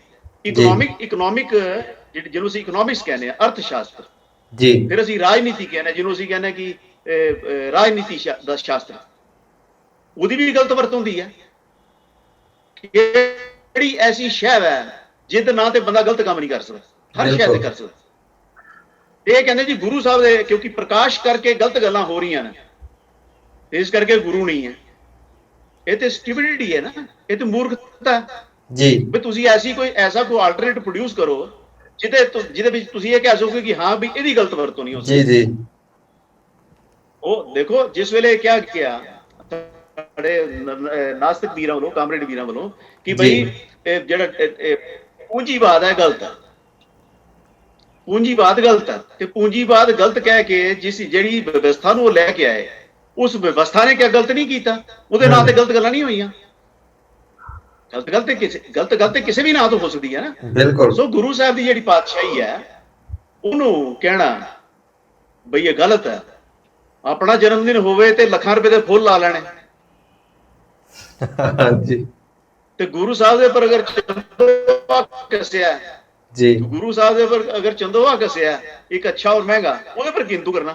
ਹਾਂਜੀ ਤੇ ਆਪਣੇ ਜਨਮ ਦਿਨ ਦੇ ਉੱਪਰ ਉਹ ਲੱਖਾਂ ਰੁਪਏ ਦੇ ਫੁੱਲ ਲਾ ਲੈਣੇ, ਠੀਕ ਹੈ ਨਾ। ਸਰ ਉਹ ਆਪਣਾ ਹਿਸਾਬ ਕਿਤਾਬ ਜਿਹੜਾ ਉਹ ਕੋਈ ਵੀ ਪ੍ਰਚਾਰਕ ਸੰਸਥਾਨ ਜਿਹੜਾ ਉਹ ਨਹੀਂ ਦੇ ਰਿਹਾ। ਸ਼੍ਰੋਮਣੀ ਕਮੇਟੀ ਜਿਹੜੀ ਹੈ ਜੀ ਅਗਰ ਹਾਂਜੀ ਹੈਲੋ ਜੀ ਸਰ ਹੈਲੋ, ਆਵਾਜ਼ ਆ ਰਹੀ ਹੈ ਜੀ ਮੇਰੀ? ਹਾਂਜੀ ਬੋਲੋ ਸਰ। ਮੇਰਾ ਸਵਾਲ ਇਹ ਹੈ ਕਿ ਜਿਵੇਂ ਬੇਅਦਬੀ ਦੀ ਇਸ ਟਾਈਮ ਨਾ ਪੰਜਾਬ ਦੀ ਸਿਆਸਤ ਦੇ ਵਿੱਚ ਗੁਰੂ ਗ੍ਰੰਥ ਸਾਹਿਬ ਦੀ ਬੇਅਦਬੀ ਦਾ ਕਾਫੀ ਮੁੱਦਾ ਹਾਵੀ ਹੈ, ਔਰ ਜਦੋਂ ਇਹ ਨਵਾਂ ਮੁੱਦਾ ਉੱਠਿਆ ਸੀ, ਬਰਗਾੜੀ ਦਾ ਮੋਰਚਾ ਚੱਲ ਰਿਹਾ ਸੀ, ਤਾਂ ਉਦੋਂ ਵੀ ਇੱਕ ਪ੍ਰੋਫੈਸਰ ਸਾਹਿਬ ਜਦੋਂ ਗੁਰੂ ਗ੍ਰੰਥ ਸਾਹਿਬ ਦੀ ਬੇਅਦਬੀ ਦੀ ਗੱਲ ਆਈ ਤਾਂ ਉਹਨਾਂ ਨੂੰ ਬੜੀ ਤਕਲੀਫ ਹੋਈ ਤੇ ਉੱਠ ਕੇ ਕਹਿਣ ਲੱਗ ਗਏ ਕਿ ਤੁਸੀਂ ਝੂਠ ਬੋਲ ਰਹੇ ਹੋ, ਸ਼ਬਦ ਗੁਰੂ ਦੀ ਬੇਅਦਬੀ ਨਹੀਂ ਹੋ ਸਕਦੀ। ਸੋ ਇਸੇ ਕਿਸਮ ਦਾ ਕੁਛ ਇੱਕ ਬਿਆਨ ਕੱਲ ਇੱਕ ਵੱਡੇ ਲੀਡਰ ਵੱਲੋਂ ਵੀ ਆਇਆ ਸੀ ਪੰਜਾਬ ਦੇ, ਵੀ ਸ਼ਬਦ ਗੁਰੂ ਦੀ ਬੇਅਦਬੀ ਨਹੀਂ ਹੋ ਸਕਦੀ। ਸੋ ਗੱਲ ਇਹ ਕਿ ਜੇ ਬੇਅਦਬੀ ਸ਼ਬਦ ਗੁਰੂ ਦੀ ਹੋ ਨਹੀਂ ਸਕਦੀ ਤਾਂ ਫਿਰ ਬੇਅਦਬੀ ਦਾ ਰੌਲਾ ਇਸ ਤਰੀਕੇ ਨਾਲ ਕਿਉਂ ਪਿਆ ਹੋਇਆ ਪੰਜਾਬ ਦੇ ਵਿੱਚ, ਜਾਂ ਤੁਸੀਂ ਇਸ ਬੇਅਦਬੀ ਦੀਆਂ ਘਟਨਾਵਾਂ ਜਿਹੜੀਆਂ ਹੋਈਆਂ ਨੇ ਇਸ ਨੂੰ ਕਿਸ ਨਜ਼ਰ ਦੇ ਨਾਲ ਦੇਖਦੇ ਹੋ? ਦੇਖੋ ਗੱਲ ਸਰ ਇਹ ਹੈ ਕਿ ਅਗਰ ਤੇ ਗੁਰਦੁਆਰੇ ਦੇ ਪ੍ਰਬੰਧ ਵਿੱਚ ਲੱਗਾ ਬੰਦਾ ਇੱਕ ਕਵੇ ਜੀ, ਇਸ ਤਰ੍ਹਾਂ ਤੇ ਗੱਲ ਕਹੀ ਜਾਂਦੀ ਹੈ, ਜਿਸ ਤਰ੍ਹਾਂ ਅਸੀਂ ਗੁਰੂ ਸਾਹਿਬਾਨ ਦੀ ਸ਼ਹੀਦੀਆਂ ਹੋਈਆਂ ਜੀ, ਤੇ ਉਹਦੇ ਵਿੱਚ ਅਸੀਂ ਇੱਕ ਸ਼ਹੀਦੀ ਨੂੰ ਵੀ ਜਿੱਥੇ ਯਾਦ ਕਰਨੇ ਆ, ਉਹ ਜ਼ੁਲਮ ਔਰ ਤਸ਼ੱਦਦ ਵੀ ਜਿੱਥੇ ਯਾਦ ਕੀਤਾ ਜਾਂਦਾ, ਨਾਲ ਅਸੀਂ ਇਹ ਵੀ ਕਹਿੰਦੇ ਆ ਜੀ ਕਿ ਬੇਸਿਕਲੀ ਜਿਸ ਕਨਸੈਪਟ ਨੂੰ ਉਹ ਮਾਰਨਾ ਚਾਹੁੰਦੇ ਸੀ, ਜਿਸ ਕਨਸੈਪਟ ਨੂੰ ਖਤਮ ਕਰਨਾ ਚਾਹੁੰਦੇ ਸੀ, ਚਾਹੇ ਉਹ ਛੋਟੇ ਸਾਹਿਬ ਨੌਵੇਂ ਪਾਤਸ਼ਾਹੀ ਦੇ ਸ਼ੀਸ਼ ਦੇਣ ਦੀ ਗੱਲ ਹੋਵੇ, ਉਹ ਉਸ ਕਨਸੈਪਟ ਨੂੰ ਨਹੀਂ ਮਾਰ ਸਕੇ। ਉਹਨਾਂ ਨੇ ਕੋਸ਼ਿਸ਼ ਕੀਤੀ ਪਰ ਮਾਰ ਨਹੀਂ ਸਕੇ। ਲੇਕਿਨ ਆਪਣੀ ਜਗ੍ਹਾ ਇੱਕ ਫੈਕਟ ਹੈ ਕਿ ਸ਼ਹੀਦੀ ਤਾਂ ਹੋਈ ਨਾ ਜੀ, ਸ਼ਹੀਦੀ ਹੋਈ, ਸਾਹਿਬਜ਼ਾਦੇ ਦੀ ਵੀ ਹੋਈ ਤੇ ਗੁਰੂ ਪਾਤਸ਼ਾਹ ਦੀ ਵੀ ਹੋਈ, ਹੋਰ ਕਈ ਸ਼ਹੀਦਾਂ ਦੀਆਂ ਵੀ ਸ਼ਹੀਦੀਆਂ ਹੋਈਆਂ, ਇਹ ਆਪਣੀ ਜਗ੍ਹਾ ਫੈਕਟ ਹੈ। ਸੈਕੰਡ ਗੱਲ ਆ ਗਿਆ ਕਿ ਅਗਰ ਗੁਰੂ ਸਾਹਿਬ ਦੀ ਪੋਜੀਸ਼ਨ ਨੂੰ ਅਸੀਂ ਨਹੀਂ ਮੰਨਦੇ ਤੇ ਫਿਰ ਗੁਰਦੁਆਰਾ ਪ੍ਰਬੰਧ ਦਾ ਮਤਲਬ ਕੀ ਹੈ? ਬਿਲਕੁਲ। ਫਿਰ ਸ਼੍ਰੋਮਣੀ ਕਮੇਟੀ ਹੋਏ ਜਾਂ ਕੋਈ ਲੋਕਲ ਕਮੇਟੀ ਹੋਏ ਜਾਂ ਕੋਈ ਗੁਰਦੁਆਰਾ ਪ੍ਰਬੰਧਕ ਕਮੇਟੀ ਹੋਏ, ਦਿੱਲੀ ਦੀ ਹੋਏ ਜਾਂ ਪਟਨਾ ਦੀ ਹੋਏ, ਕਿਤੇ ਦੀ ਹੋਏ, ਫਿਰ ਉਹਦਾ ਮਤਲਬ ਕੀ ਹੈ ਅਗਰ ਕੋਈ ਪੋਜੀਸ਼ਨ ਨਹੀਂ ਹੈ? ਅਗਰ ਗੁਰੂ ਸਾਹਿਬ ਦੀ ਹਸਤੀ ਕੋਈ ਨਹੀਂ ਹੈ ਤੇ ਫਿਰ ਕੋਰਟ ਕਚਹਿਰੀਆਂ ਵਿੱਚ ਜਿਹੜੇ ਤੁਸੀਂ ਕੇਸ ਲੜੇ ਔਰ ਜਿੱਤੇ ਵੀ, ਕੋਰਟ ਨੇ ਵੀ ਕਿਹਾ ਕਿ ਨਹੀਂ, ਗੁਰੂ ਗ੍ਰੰਥ ਸਾਹਿਬ ਇੱਕ ਜੁਰਿਸਟ ਪਰਸਨ ਹੈ, ਇਹਦੇ ਨਾਂ ਤੇ ਜਗ੍ਹਾ ਹੋ ਸਕਦੀ ਹੈ ਜੀ, ਤੇ ਫਿਰ ਉਹਦਾ ਸਾਰੇ ਦਾ ਮਤਲਬ ਕੀ ਹੈ? ਫਿਰ ਤੇ ਸੋਚਣ ਵਾਲੀ ਗੱਲ ਹੈ ਕਿ ਤੁਸੀਂ ਕਰ ਕੀ ਰਹੇ ਸੀ। ਬਿਲਕੁਲ। ਸੈਕੰਡ ਗੱਲ ਆ ਗਈ ਕਿ ਦੇਖੋ ਸਮਾਜਿਕ ਪੱਧਰ ਦੇ ਉੱਪਰ, ਉਹ ਮੰਨ ਲਓ ਮੈਂ ਤੁਹਾਨੂੰ ਛੋਟੀ ਜਿਹੀ ਐਗਜ਼ਾਮਪਲ ਦੇਣਾ, ਜਿਹੜੀ ਬਲਕਿ ਇੱਥੇ ਜ਼ਿਆਦਾ ਮੁਨਾਸਬ ਸ਼ਾਇਦ ਨਾ ਵੀ ਹੋਏ, ਲੇਕਿਨ ਗੱਲ ਨੂੰ ਸਮਝਣ ਵਾਸਤੇ ਜ਼ਰੂਰੀ ਹੈ ਕਿ ਤੁਸੀਂ ਗੱਡੀ ਇੰਸ਼ੋਰੈਂਸ ਕਰਾਉਂਦੇ ਹੋ, ਆਪਣੀ ਗੱਡੀ ਖਰੀਦਦੇ ਹੋ, ਉਹਨੂੰ ਇੰਸ਼ੋਰੈਂਸ ਕਰਾ ਲੈਂਦੇ ਹੋ, ਤੇ ਗੱਡੀ ਦਾ ਵੱਜੇ ਟੱਕਰ ਜਾਂ ਗੱਡੀ ਹੋ ਜਾਏ ਪੁੱਠੀ, ਗੱਡੀ ਨੂੰ ਤਾਂ ਕੁਝ ਨਹੀਂ ਹੋਣਾ, ਗੱਡੀ ਨੂੰ ਤਾਂ ਕੁਝ ਵੀ ਨਹੀਂ ਹੋਣਾ ਨਾ, ਉਹ ਮਹਿਸੂਸ ਕੁਝ ਨਹੀਂ ਕਰ ਸਕਦੀ ਜੀ। ਲੇਕਿਨ ਪ੍ਰੋਟੈਕਟ ਕੀ ਕੀਤਾ ਜਾਂਦਾ? ਪ੍ਰੋਟੈਕਟ ਕੀਤਾ ਜਾਂਦਾ ਜਿਹੜਾ ਉਸ ਗੱਡੀ ਵਿੱਚ ਤੁਹਾਡਾ ਇੰਟਰਸਟ ਹੈ। ਬਿਲਕੁਲ। ਪ੍ਰੋਟੈਕਸ਼ਨ ਦੇ ਵਿੱਚ ਉਸ ਗੱਡੀ ਦੀ ਇੰਸ਼ੋਰੈਂਸ ਹੁੰਦੀ ਹੈ ਜੀ। ਬੇਸਿਕਲੀ ਗੱਡੀ ਇੰਸ਼ੋਰਡ ਨਹੀਂ ਹੁੰਦੀ, ਗੱਡੀ ਦੇ ਵਿੱਚ ਓਨਰ ਦਾ ਇੰਟਰਸਟ ਇੰਸ਼ੋਰਡ ਹੁੰਦਾ, ਤੇ ਜੇ ਉਸ ਨੂੰ ਕੋਈ ਹਰਬਾ ਪੁੱਜੇ ਤੇ ਉਹ ਕੰਪਨਸੇਸ਼ਨ ਜਿਹੜੀ ਹੈ ਉਹ ਮਾਲਕ ਨੂੰ ਮਿਲਦੀ ਹੈ ਜੀ। ਹੁਣ ਗੁਰੂ ਗ੍ਰੰਥ ਸਾਹਿਬ ਦੇ ਵਿੱਚ ਜਿਹੜਾ ਸਾਡਾ ਇੰਟਰਸਟ ਹੈ, ਸਾਡੀ ਜਿਹੜੀ ਉਹਨਾਂ ਦੇ ਪ੍ਰਤੀ ਜੋ ਅਸੀਂ ਉਹਨੂੰ ਸਮਝਨੇ ਆ, ਸ਼ਰਧਾ ਜੀ, ਬਿਲਕੁਲ, ਮਸਲਾ ਉਸ ਗੱਲ ਦਾ ਜੀ, ਮਸਲਾ ਉਸ ਗੱਲ ਦਾ। ਹੁਣ ਜਿਹੜੇ ਸੰਵਿਧਾਨ ਦੀ ਕਾਪੀਆਂ ਪਾੜੀਆਂ ਗਈਆਂ ਜਾਂ ਸੰਵਿਧਾਨ ਦੀਆਂ ਧਾਰਾਵਾਂ ਨੂੰ ਸਾੜਿਆ ਗਿਆ, ਤੇ ਸੰਵਿਧਾਨ ਨੂੰ ਕੀ ਫਰਕ ਪੈਣਾ ਸੀ ਜੀ? ਇੱਕ ਸਵਾਲ ਹੈ ਨਾ ਵੀ ਸੰਵਿਧਾਨ ਨੂੰ ਕੀ ਫਰਕ ਪੈਣਾ ਸੀ? ਕੋਈ ਫਰਕ ਨਹੀਂ ਸੀ ਪੈਣਾ। ਹੁਣ ਜਿਸਲੇ ਅਮਰੀਕਾ ਦੇ ਅਰਥ ਸ਼ਾਸਤਰ ਦੇ ਜਿਹੜਾ ਪ੍ਰਤੀਕ ਸੀ ਟਵਿਨ ਟਾਵਰ, ਉਹਨਾਂ ਨੂੰ ਨਿਸ਼ਾਨਾ ਬਣਾਇਆ ਗਿਆ, ਤੇ ਬਈ ਅਮਰੀਕਾ ਸੋਚਦਾ ਸੀ ਕਿ ਸਾਡੇ ਰਾਸ਼ਟਰਪਤੀ ਭਵਨ ਨੂੰ ਨਿਸ਼ਾਨਾ ਬਣਾਇਆ ਗਿਆ, ਉਹ ਵੀ ਇੱਟਾਂ ਤੇ ਪੱਥਰਾਂ ਦਾ ਬਣਿਆ ਜੀ। ਸਾਡੇ ਟਵਿਨ ਟਾਵਰ ਤੋੜੇ ਗਏ, ਉਹ ਵੀ ਸਟੀਲ ਦੇ ਬਣੇ ਸੀਗੇ। ਸਾਡੇ ਪੈਂਟਾਗਨ ਤੇ ਹਮਲਾ ਹੋਇਆ, ਉਹ ਵੀ ਇੱਟਾਂ ਪੱਥਰ ਦਾ ਬਣਿਆ ਸੀਗਾ ਜੀ। ਤੇ ਉਹ ਇੱਟਾਂ ਦੇ ਪੱਥਰ ਉੱਪਰ ਹਮਲਾ ਕਰਕੇ ਤੇ ਕੋਈ ਕੁਝ ਵੀ ਨਹੀਂ ਕਰ ਸਕਦਾ। ਲੇਕਿਨ ਨਹੀਂ, ਉਹਨਾਂ ਨੇ ਜਿਹੜਾ ਉਹਨਾਂ ਤਿੰਨ ਚੀਜ਼ਾਂ ਦੇ ਪ੍ਰਤੀ ਅਮਰੀਕੀ ਅਰਥ ਸ਼ਾਸਤਰ ਦਾ, ਅਮਰੀਕੀ ਫੌਜੀ ਤਾਕਤ ਦਾ ਔਰ ਅਮਰੀਕਨ ਡੈਮੋਕ੍ਰੇਸੀ ਦਾ ਜਿਹੜਾ ਇੰਟਰਸਟ ਹੈ ਜੀ, ਉਹਨੂੰ ਸਮਝਿਆ ਗਿਆ ਕਿ ਇਹ ਸਾਡੇ ਇੰਟਰਸਟ ਦੇ ਉੱਪਰ ਹਮਲਾ ਕੀਤਾ ਗਿਆ ਜੀ। ਤੇ ਗੁਰੂ ਸਾਹਿਬ ਦੀ ਜਿਹੜੀ ਬੇਅਦਬੀ ਦੀ ਕਾਂਡ ਹੋਏ, ਉਹ ਕੋਈ ਮਹਿਜ਼ ਪੱਤਰੇ ਸਾੜਨ ਦੀ ਗੱਲ ਨਹੀਂ ਸੀ ਜੀ। ਜਿਹਨੇ ਸਾੜੇ, ਜਿਹਨੇ ਬੇਅਦਬੀ ਕੀਤੀ, ਉਹਦਾ ਮਕਸਦ ਸਿਰਫ ਪੱਤਰੇ ਨੂੰ ਪਾੜਨਾ ਨਹੀਂ ਸੀ। ਉਹਦਾ ਮਤਲਬ ਸੀ ਕਿ ਗੁਰੂ ਗ੍ਰੰਥ ਸਾਹਿਬ ਦੀ ਹਸਤੀ ਵਿੱਚ ਜਿਹੜਾ ਕਿਸੇ ਸਿੱਖ ਦਾ ਅਕੀਦਾ ਹੈ ਜਾਂ ਜਿਹੜਾ ਜੋ ਸਿੱਖ ਉਹਨੂੰ ਸਮਝਦਾ ਜੀ, ਉਸ ਸੋਚ ਨੂੰ, ਉਸ ਇੰਟਰਸਟ ਦੇ ਪਰ ਅਟੈਕ ਕਰਨਾ ਜੀ। ਮਤਲਬ ਸਵਾਲ ਇਸ ਚੀਜ਼ ਹੈ, ਔਰ ਇਸ ਕਰਕੇ ਉਹਨੂੰ ਅਪਰਾਧ ਮੰਨਿਆ ਗਿਆ ਔਰ ਪਰਚੇ ਵੀ ਲੱਗੇ। ਹੁਣ ਇਸ ਤਰ੍ਹਾਂ ਤੇ ਜਾ ਕੇ ਕੋਈ ਕਿਸੇ ਮੰਦਿਰ ਦੇ ਵਿੱਚ ਕੋਈ ਕਿਸੇ ਦੀ ਮੂਰਤੀ ਲੱਗੀ ਹੈ, ਕਿਸੇ ਦੇ ਇਸ਼ਟ ਦੀ, ਜਾਂ ਕਿਸੇ ਜਗ੍ਹਾ ਕਿਸੇ ਦਾ ਕੁਰਾਨ ਮਜੀਦ ਪਿਆ, ਉਹਨੂੰ ਜਾ ਕੇ ਬੰਦਾ ਜਿਹੜਾ ਉਹ ਉਹਦੇ ਪਰ ਅਟੈਕ ਕਰਦੇ ਤੇ ਫਿਰ ਉਹ ਅਟੈਕ ਦੀ ਜਸਟੀਫਿਕੇਸ਼ਨ ਇਹ ਤੇ ਨਹੀਂ ਦਿੱਤੀ ਅਸੀਂ ਨਾ ਕਿ ਬੇਸਿਕਲੀ ਜੀ ਮੂਰਤੀ ਦਾ ਕੀ ਵਿਗੜਨਾ, ਬਿਲਕੁਲ ਬੇਸਿਕਲੀ ਜੀ ਕੁਰਾਨ ਮਜੀਦ ਦਾ ਕੀ ਵਿਗੜਨਾ, ਜਾਂ ਉਹਦੇ ਵਿੱਚ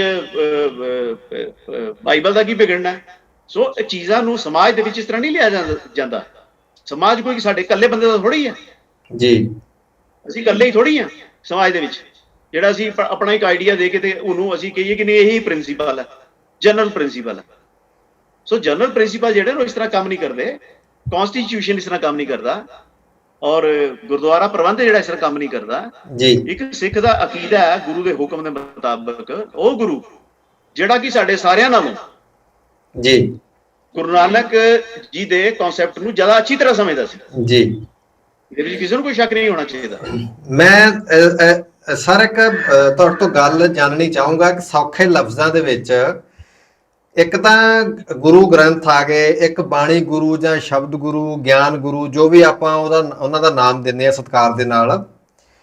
ਹੁਣ ਜਿਹਨੂੰ ਆਪਾਂ ਸਟੈਬਲਿਸ਼ ਕਰਨਾ ਹੋਵੇ, ਵੀ ਆਪਾਂ ਕਹਿਣਾ ਹੋਵੇ ਵੀ ਗੁਰੂ ਗ੍ਰੰਥ ਹੀ ਗਿਆਨ ਗੁਰੂ ਆ ਤੇ ਗਿਆਨ ਗੁਰੂ ਹੀ ਸ਼ਬਦ ਗੁਰੂ ਹੀ ਗੁਰੂ ਗ੍ਰੰਥ ਆ, ਤਾਂ ਆਪਾਂ ਇਸ ਚੀਜ਼ ਨੂੰ ਕਿਵੇਂ ਲੋਕਾਂ ਤੱਕ ਕਿਵੇਂ ਗੱਲ ਪਹੁੰਚਾਈ ਜਾਵੇ? ਕਿਉਂਕਿ ਜਿਹੜੇ ਬੰਦੇ ਨੇ, ਇਹ ਸਵਾਲ ਹੁਣ ਸਵਾਲ ਨਹੀਂ ਰਹਿ ਗਿਆ, ਇਹ ਸਮੱਸਿਆ ਬਣਦੀ ਜਾ ਰਹੀ ਹੈ ਦਿਨ ਪ੍ਰਤੀ ਦਿਨ। ਇਹ ਸੋਸ਼ਲ ਮੀਡੀਆ ਤੇ ਬੜੇ ਤਰੀਕੇ ਨਾਲ ਪ੍ਰਚਾਰ ਵੀ ਇਸ ਤਰੀਕੇ ਨਾਲ, ਉਹ ਅਗਲਾ ਸਵਾਲ ਮੈਂ ਪੁੱਛੂੰਗਾ ਵੀ ਉਹ ਕਿਵੇਂ ਰਿਲੇਟ ਕੀਤਾ ਜਾ ਰਿਹਾ ਇਸ ਚੀਜ਼ ਦੇ ਨਾਲ।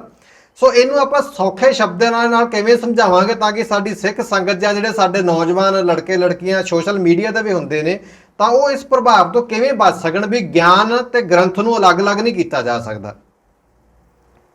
ਦੇਖੋ, ਹਾਂ, ਸਿੰਪਲ ਗੱਲ ਹੈ ਕਿ ਗੁਰੂ ਗ੍ਰੰਥ, ਦੇਖੋ ਸਭ ਤੋਂ ਸੌਖਾ ਜਵਾਬ ਹੈ ਕਿ ਸਾਡੇ ਗੁਰੂ ਸਾਹਿਬ ਸ਼੍ਰੀ ਗੁਰੂ ਗ੍ਰੰਥ ਸਾਹਿਬ ਜੀ, ਠੀਕ ਹੈ ਨਾ। ਹੁਣ ਸਾਹਿਬ ਸ਼੍ਰੀ ਗੁਰੂ ਗ੍ਰੰਥ ਸਾਹਿਬ ਜਿਹੜੇ ਨੇ, ਉਹਨਾਂ ਦਾ ਜਿਹੜਾ ਪਰਸੋਨਾ ਹੈ, ਉਹਦੇ ਵਿੱਚ ਬਹੁਤ ਸਾਰੀਆਂ ਗੱਲਾਂ, ਉਹ ਸਾਡੇ ਹਮਸਫਰ ਵੀ ਹਨ, ਉਹ ਸਾਨੂੰ ਗਿਆਨ ਦੇਣ ਵਾਲੇ ਵੀ ਹਨ, ਉਹ ਸਾਨੂੰ ਲੀਡ ਕਰਨ ਵਾਲੇ ਵੀ ਹਨ ਜੀ। ਸੋ ਅਸੀਂ ਗੁਰੂ ਗ੍ਰੰਥ ਸਾਹਿਬ ਦੀ ਪੋਜੀਸ਼ਨ ਨੂੰ ਸਲਾਈਸਿਸ ਵਿੱਚ ਨਹੀਂ ਵੰਡ ਸਕਦੇ ਜੀ, ਜਿਸ ਤਰ੍ਹਾਂ ਆਪਾਂ ਸਰੀਰ ਨੂੰ ਨਹੀਂ ਵੰਡ ਸਕਦੇ। ਹੁਣ ਸਾਡੀ ਗਰਦਨ ਕੋਈ ਉਤਾਰ ਕੇ ਇਹ ਪੁੱਛੇ ਕਿ ਸਿਰ ਸਰੀਰ ਹੈ ਕਿ ਧੜ ਸਰੀਰ ਹੈ, ਬਿਲਕੁਲ। ਲੱਤਾਂ ਵੱਢ ਕੇ ਪੁੱਛ ਲਵੇ ਕਿ ਬਈ ਲੱਤਾਂ ਸਰੀਰ ਨੇ ਕਿ ਧੜ ਸਰੀਰ ਹੈ ਜੀ, ਕਿ ਸਿਰ ਸਰੀਰ ਹੈ, ਤਾਂ ਸਰੀਰ ਇੱਕ ਕੰਪੈਕਟ ਪੋਜੀਸ਼ਨ ਹੈ ਜੀ, ਜਿਹਦੇ ਵਿੱਚ ਸਿਰ ਵੀ ਇੰਕਲੂਡਡ ਹੈ ਤੇ ਲੱਤਾਂ ਵੀ ਇੰਕਲੂਡਡ ਹੈ ਜੀ, ਔਰ ਸੈਂਟਰ ਦਾ ਪੋਰਸ਼ਨ ਵੀ ਇੰਕਲੂਡਡ ਹੈ। ਸੋ ਗੁਰੂ ਸਾਹਿਬ ਦੀ ਪੋਜੀਸ਼ਨ ਕੀ ਹੈ ਕਿ ਗੁਰੂ ਗ੍ਰੰਥ ਸਾਹਿਬ ਗੁਰੂ ਨੇ, ਗੁਰੂ ਗ੍ਰੰਥ ਸਾਹਿਬ ਜੀ ਦੀ ਬਾਣੀ ਜਿਹੜੀ ਹੈ ਉਹ ਗੁਰੂ ਸਾਹਿਬ ਦੀ ਬਾਣੀ ਹੈ, ਔਰ ਗੁਰੂ ਸਾਹਿਬ ਦੀ ਬਾਣੀ ਵਿੱਚ ਸਾਨੂੰ ਸਿੱਖਿਆ ਮਿਲਦੀ ਹੈ, ਉਹਦੇ ਵਿੱਚ ਗਿਆਨ ਮਿਲਦਾ ਜੀ। ਹੁਣ ਜੇ ਅਸੀਂ ਗਿਆਨ ਨੂੰ ਗੁਰੂ ਕਹਿ ਦਿੰਦੇ ਆ ਤੇ ਗੁਰੂ ਗ੍ਰੰਥ ਸਾਹਿਬ ਨੂੰ ਨਹੀਂ ਗੁਰੂ ਕਹਿੰਦੇ, ਤੇ ਫਿਰ ਮਤਲਬ ਕੀ ਬਚਿਆ ਕਿ ਉਹ ਜਿਹੜਾ ਗੁਰਬਾਣੀ ਦੇਣ ਵਾਲਾ ਹੈ ਉਹ ਕੌਣ ਹੈ ਜੀ? ਮੰਨ ਲਓ ਮੈਂ ਐਗਜ਼ਾਮਪਲ ਰਿਪੀਟ ਕਰਾਂਗਾ ਕਿ ਇੱਕ ਬਾਦਸ਼ਾਹ, ਦਿੱਲੀ ਦੇ ਲਾਲ ਕਿਲੇ ਵਿੱਚ ਇੱਕ ਬਾਦਸ਼ਾਹ ਦੀ ਹੁਕੂਮਤ ਹੈ ਜੀ, ਠੀਕ ਹੈ ਨਾ। ਉਹ ਇੱਕ ਅਹਿਕਾਮ ਜਾਰੀ ਕਰਦਾ, ਇੱਕ ਆਰਡਰ ਜਾਰੀ ਕਰਦਾ, ਰਿਟਨ ਕਿਹਦੇ ਨਾਂ ਤੇ ਜਾਰੀ ਕਰਦਾ? ਆਪਣੇ ਸਾਰੇ ਸੂਬੇਦਾਰਾਂ ਦੇ ਨਾਂ ਤੇ ਆਰਡਰ ਜਾਰੀ ਕਰਦਾ, ਔਰ ਆਪਣੇ ਉਹ ਜਿਹੜੇ ਮੈਸੇਜ ਦੇਣ ਮੈਸੇਂਜਰ ਜਿਹੜੇ ਉਹਨਾਂ ਦੇ ਹੱਥ ਉਹ ਸਾਰਾ ਆਰਡਰ ਭੇਜਦੇ ਆ। ਹੁਣ ਸੂਬੇਦਾਰ ਇੱਕ ਨੂੰ ਆਰਡਰ ਮਿਲੇ, ਮੰਨ ਲਓ ਮੁਲਤਾਨ ਵੀ ਸੂਬੇਦਾਰ ਬੈਠਾ, ਉਹਨੂੰ ਬਾਦਸ਼ਾਹ ਦਾ, ਅਕਬਰ ਦਾ ਜਾਂ ਕਿਸੇ ਬਾਦਸ਼ਾਹ ਦਾ ਆਰਡਰ ਮਿਲਦਾ, ਉਹ ਇਹ ਕਹਿੰਦਾ ਕਿ ਇਹ ਆਰਡਰ ਬਾਦਸ਼ਾਹ ਲੇਕਿਨ ਇਹਨੂੰ ਜਾਰੀ ਕਰਨ ਵਾਲਾ ਬਾਦਸ਼ਾਹ ਨਹੀਂ ਹੈ, ਤੇ ਕੋਈ ਤੁਕ ਬਣੇਗੀ? ਹਾਂਜੀ, ਕਿ ਮੈਂ ਦਿੱਲੀ ਵਿੱਚ ਬੈਠੇ ਬਾਦਸ਼ਾਹ ਨੂੰ ਬਾਦਸ਼ਾਹ ਨਹੀਂ ਮੰਨਦਾ, ਮੈਂ ਸਿਰਫ ਲਿਖੇ ਨੂੰ ਬਾਦਸ਼ਾਹ ਮੰਨਦਾ ਜੀ। ਤੇ ਜਾਂ ਇਹ ਕਵੇ ਕਿ ਮੈਂ ਉਹਨੂੰ ਬਾਦਸ਼ਾਹ ਮੰਨਣਾ ਲੇਕਿਨ ਲਿਖੇ ਦੇ ਨੂੰ ਬਾਦਸ਼ਾਹ ਨਹੀਂ ਮੰਨਦਾ ਜੀ, ਉਹਦੇ ਆਰਡਰ ਨੂੰ ਬਾਦਸ਼ਾਹ ਨਹੀਂ ਮੰਨਦਾ, ਤੇ ਕੋਈ ਗੱਲ ਬਣੇਗੀ ਜੀ? ਸੋ ਇਹ ਜਿਨ੍ਹਾਂ ਦਾ ਮਾਨਸਿਕ ਲੈਵਲ ਤੇ ਜਲੂਸ ਨਿਕਲਿਆ, ਜਿਹਨੂੰ ਕਹਿੰਦੇ ਜਲੂਸ ਨਿਕਲ ਚੁੱਕਾ, ਇਹ ਉਹ ਬੰਦੇ ਉਹ ਇਹੋ ਜਿਹੀਆਂ ਗੱਲਾਂ ਕਰਦੇ ਨੇ ਜਿਨ੍ਹਾਂ ਨੂੰ ਇੱਕ ਪੋਜੀਸ਼ਨ ਦੇ ਪੂਰੇ ਕਨਸੈਪਟ ਦਾ ਹੀ ਪਤਾ ਨਹੀਂ ਕਿ ਇਹ ਅਥਾਰਟੀ ਚੀਜ਼ ਕੀ ਹੁੰਦੀ ਹੈ, ਠੀਕ ਹੈ ਨਾ। ਹੁਣ ਇਸ ਤਰ੍ਹਾਂ ਹੀ ਤੁਸੀਂ ਲਗਾ ਲਓ ਕਿ ਹਿੰਦੁਸਤਾਨ ਦੇ ਵਿੱਚ ਇੱਕ ਪੋਜੀਸ਼ਨ ਹੈ ਰਾਸ਼ਟਰਪਤੀ ਦੀ। ਰਾਸ਼ਟਰਪਤੀ ਪੋਜੀਸ਼ਨ ਕਿੱਥੇ ਲਿਖੀ ਹੈ? ਸੰਵਿਧਾਨ 'ਚ ਲਿਖੀ ਹੈ ਜੀ।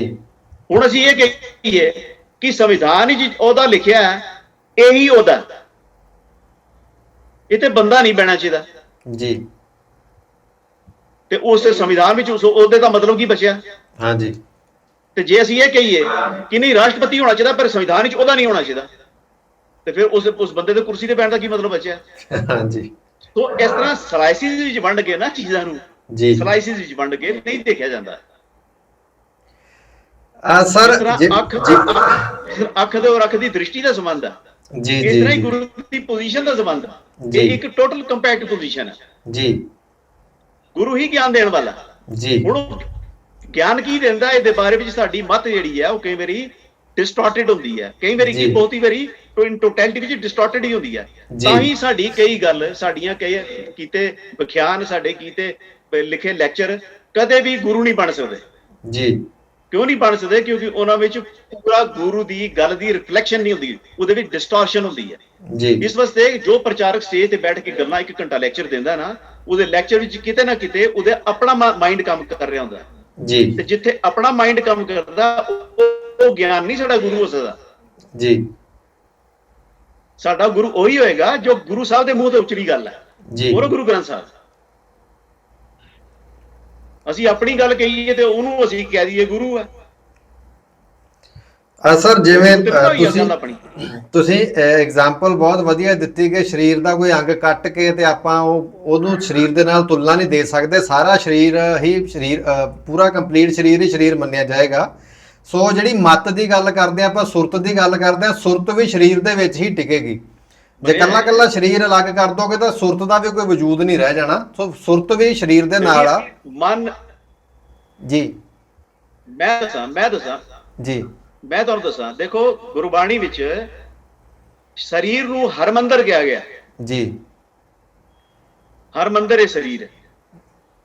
ਬਸ ਸਰੀਰ ਤੇ ਏਡੀ ਵੱਡੀ ਉਸਤਤ ਕੀਤੀ ਗਈ ਹੈ। ਕਿਉਂ ਕੀਤੀ ਗਈ ਹੈ? ਜੀ।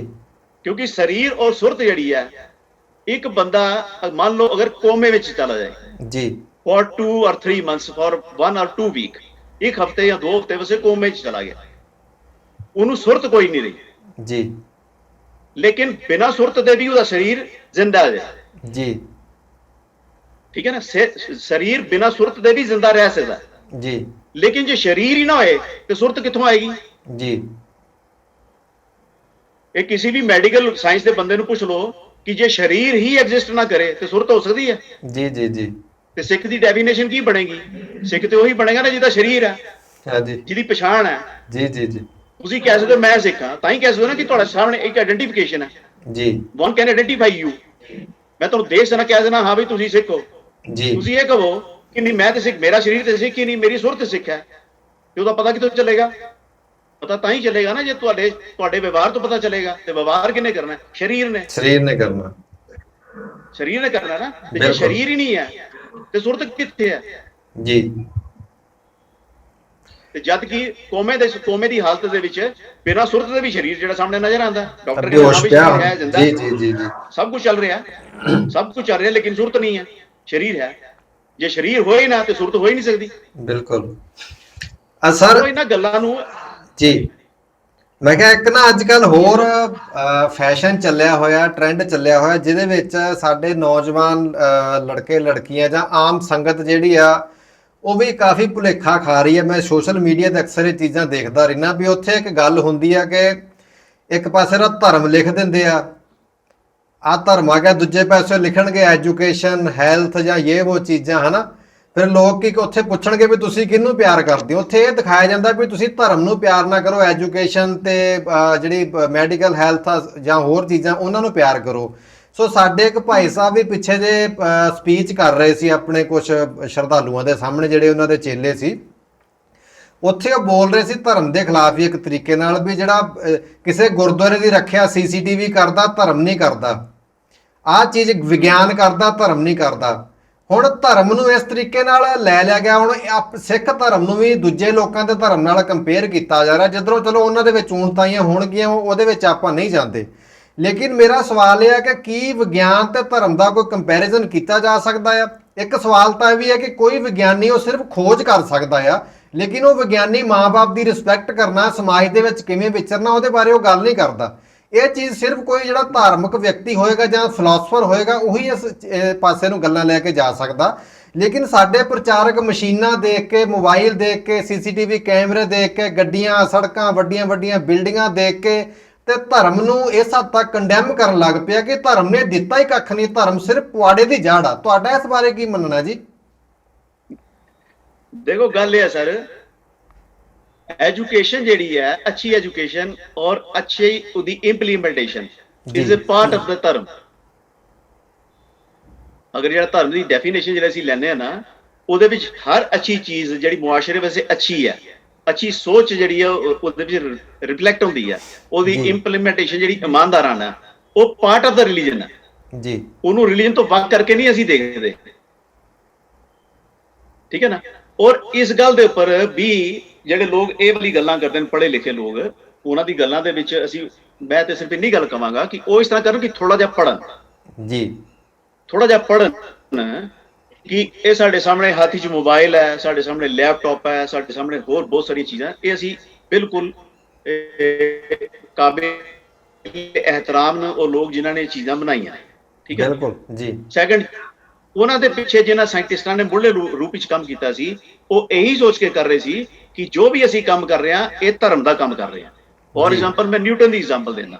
ਨਿਊਟਨ ਔਰ ਕੋਪਰਨਿਕਸ ਵਰਗੇ ਬੰਦੇ ਜਿਸਲੇ ਲਾਅ ਆਫ ਮੋਸ਼ਨ ਦੱਸ ਰਹੇ ਸੀ ਜਾਂ ਖਗੋਲ ਵਿਗਿਆਨ ਦੀ ਗੱਲਾਂ ਕਰ ਰਹੇ ਸੀ, ਔਰ ਉਹ ਇਹੀ ਕਹਿ ਰਹੇ ਸੀ ਬਾਰ-ਬਾਰ ਕਿ ਅਸੀਂ ਇਹ ਗੱਲ ਪਰਮਾਤਮਾ ਨੂੰ ਜਾਣਨ ਵਾਸਤੇ ਕਰ ਰਹੇ ਹਾਂ, ਕਿਉਂਕਿ ਇਹਨਾਂ ਗੱਲਾਂ ਦੇ ਵਿੱਚ ਪਰਮਾਤਮਾ ਦੀ ਰਿਫਲੈਕਸ਼ਨ ਹੈ, ਸਾਨੂੰ ਪਰਮਾਤਮਾ ਦੀ ਜ਼ਿਆਦਾ ਸਮਝ ਆ ਰਹੀ ਹੈ, ਔਰ ਇਹ ਕੰਮ ਧਰਮ ਦਾ ਕੰਮ ਹੈ। ਬਹੁਤ ਸਾਰੇ ਵਿਗਿਆਨੀ ਐਸੇ ਹੋਏ ਨੇ ਜਿਹੜੇ ਕਿ ਪਾਦਰੀ ਸਨ। ਹੁਣ ਬਿਗ ਬੈਂਗ ਦੀ ਥਿਊਰੀ ਦੇਣ ਵਾਲਾ ਬੰਦਾ ਪਾਦਰੀ ਹੈ ਚਰਚ ਦਾ, ਅੱਜ ਵੀ ਜ਼ਿੰਦਾ। ਉਹ ਅੱਜ ਵੀ ਜ਼ਿੰਦਾ ਕਿ ਨਹੀਂ ਜ਼ਿੰਦਾ ਮੈਨੂੰ ਪਤਾ ਨਹੀਂ, ਲੇਕਿਨ ਜਿਸ ਵੇਲੇ ਉਹਨੇ ਬਿਗ ਬੈਂਗ ਦੀ ਥਿਊਰੀ ਦਿੱਤੀ, ਉਹ ਪਾਦਰੀ ਸੀ ਚਰਚ ਦਾ, ਨਾਲ ਨਾਲ ਸਾਇੰਟਿਸਟ ਵੀ ਸੀ, ਤੇ ਉਹਨੇ ਕਦੇ ਬਿਆਨ ਨਹੀਂ ਦਿੱਤਾ ਕਿ ਮੇਰਾ ਧਰਮ ਵੱਖਰਾ ਤੇ ਮੇਰਾ ਇਹ ਕੰਮ ਵੱਖਰਾ। ਉਹਨੇ ਉਸ ਕੰਮ ਨੂੰ ਆਪਣਾ ਧਰਮ ਮੰਨਿਆ ਜੀ। ਧਰਮ ਦੀ ਡੈਫੀਨੇਸ਼ਨ ਜਿਹੜੀ ਆ ਉਹ ਇਸ ਰੂਪ ਹੀ ਲੈਣ ਦੀ ਕੋਸ਼ਿਸ਼ ਹੈ।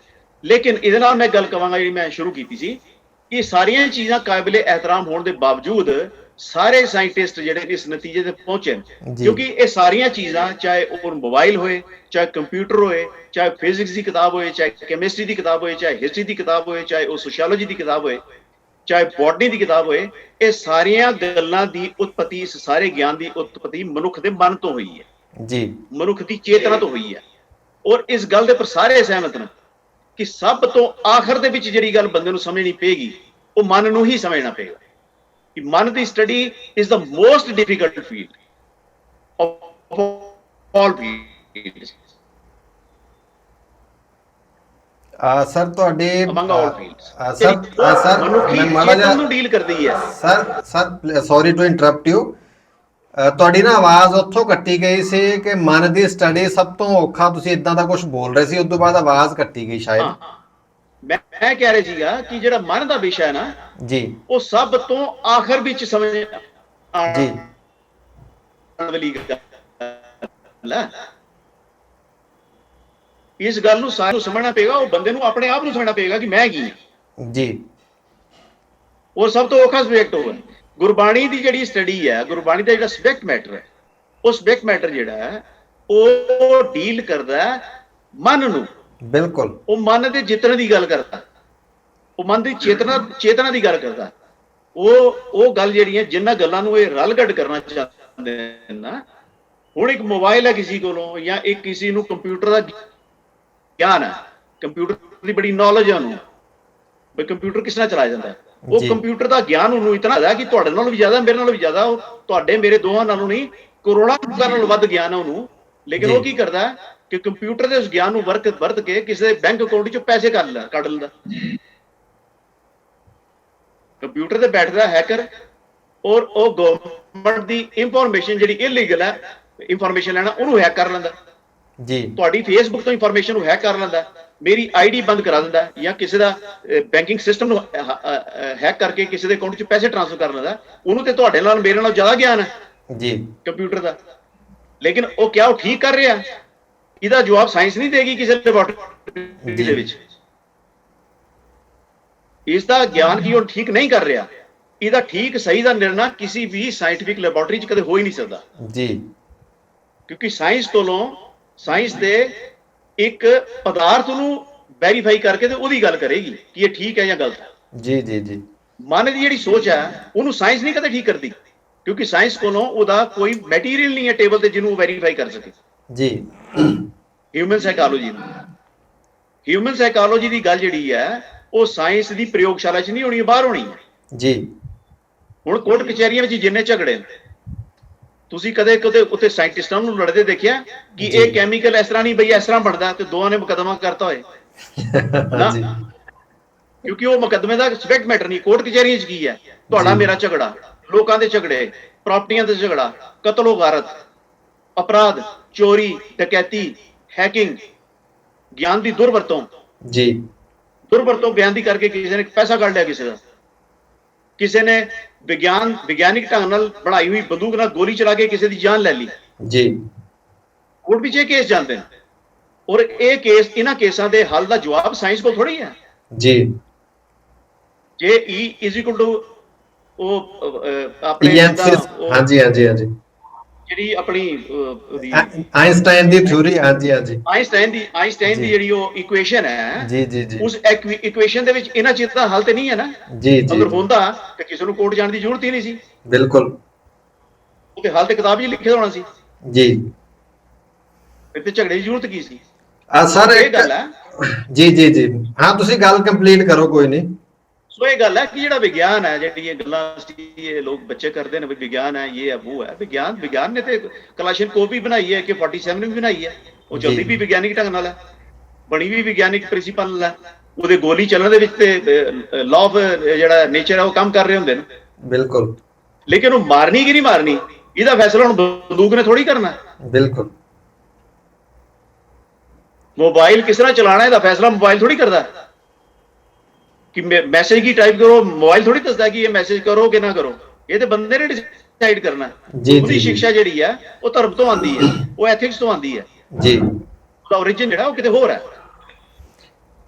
ਸਰ ਇੱਕ ਆਖਰੀ ਸਵਾਲ ਹੈ, ਉਹ ਥੋੜਾ ਮੈਨੂੰ ਲੱਗਦਾ ਵੀ ਇੱਕ ਇੰਪੋਰਟੈਂਟ ਸਵਾਲ ਹੈ ਕਿ ਜਿਹੜੇ ਅੱਜ ਕੱਲ ਗੁਰੂ ਗ੍ਰੰਥ ਸਾਹਿਬ ਦੇ ਸਤਿਕਾਰ ਦਾ ਮਸਲਾ ਆ ਗਿਆ, ਔਰ ਜਿਹੜੇ ਐਡਵਾਂਸ ਪ੍ਰਚਾਰਕ ਨੇ ਜਿਹੜੇ ਅਪਡੇਟਡ ਹੋ ਚੁੱਕੇ ਨੇ, ਪਤਾ ਨਹੀਂ ਮੰਗਲ ਗ੍ਰਹਿ ਤੋਂ ਅਪਡੇਟ ਹੋ ਕੇ ਆ ਚੁੱਕੇ ਨੇ, ਉਹ ਤਾਂ ਉਹ ਕਈ ਤਰੀਕੇ ਦੇ ਜਿਹੜੇ ਕਟਾਕਸ਼ ਨੇ ਸਵਾਲ ਖੜੇ ਕਰ ਦਿੰਦੇ ਆ ਗੁਰੂ ਗ੍ਰੰਥ ਸਾਹਿਬ ਦੇ ਸਤਿਕਾਰ ਵਜੋਂ ਕਿ ਚੰਦੋਆ ਨਾ ਲਾਓ, ਚੌਰ ਕਰਨਾ ਵੀ ਜਿਹੜਾ ਉਹ ਵੀ ਮਨਮਤ ਹੈ, ਹੋਰ ਕਈ ਚੀਜ਼ਾਂ।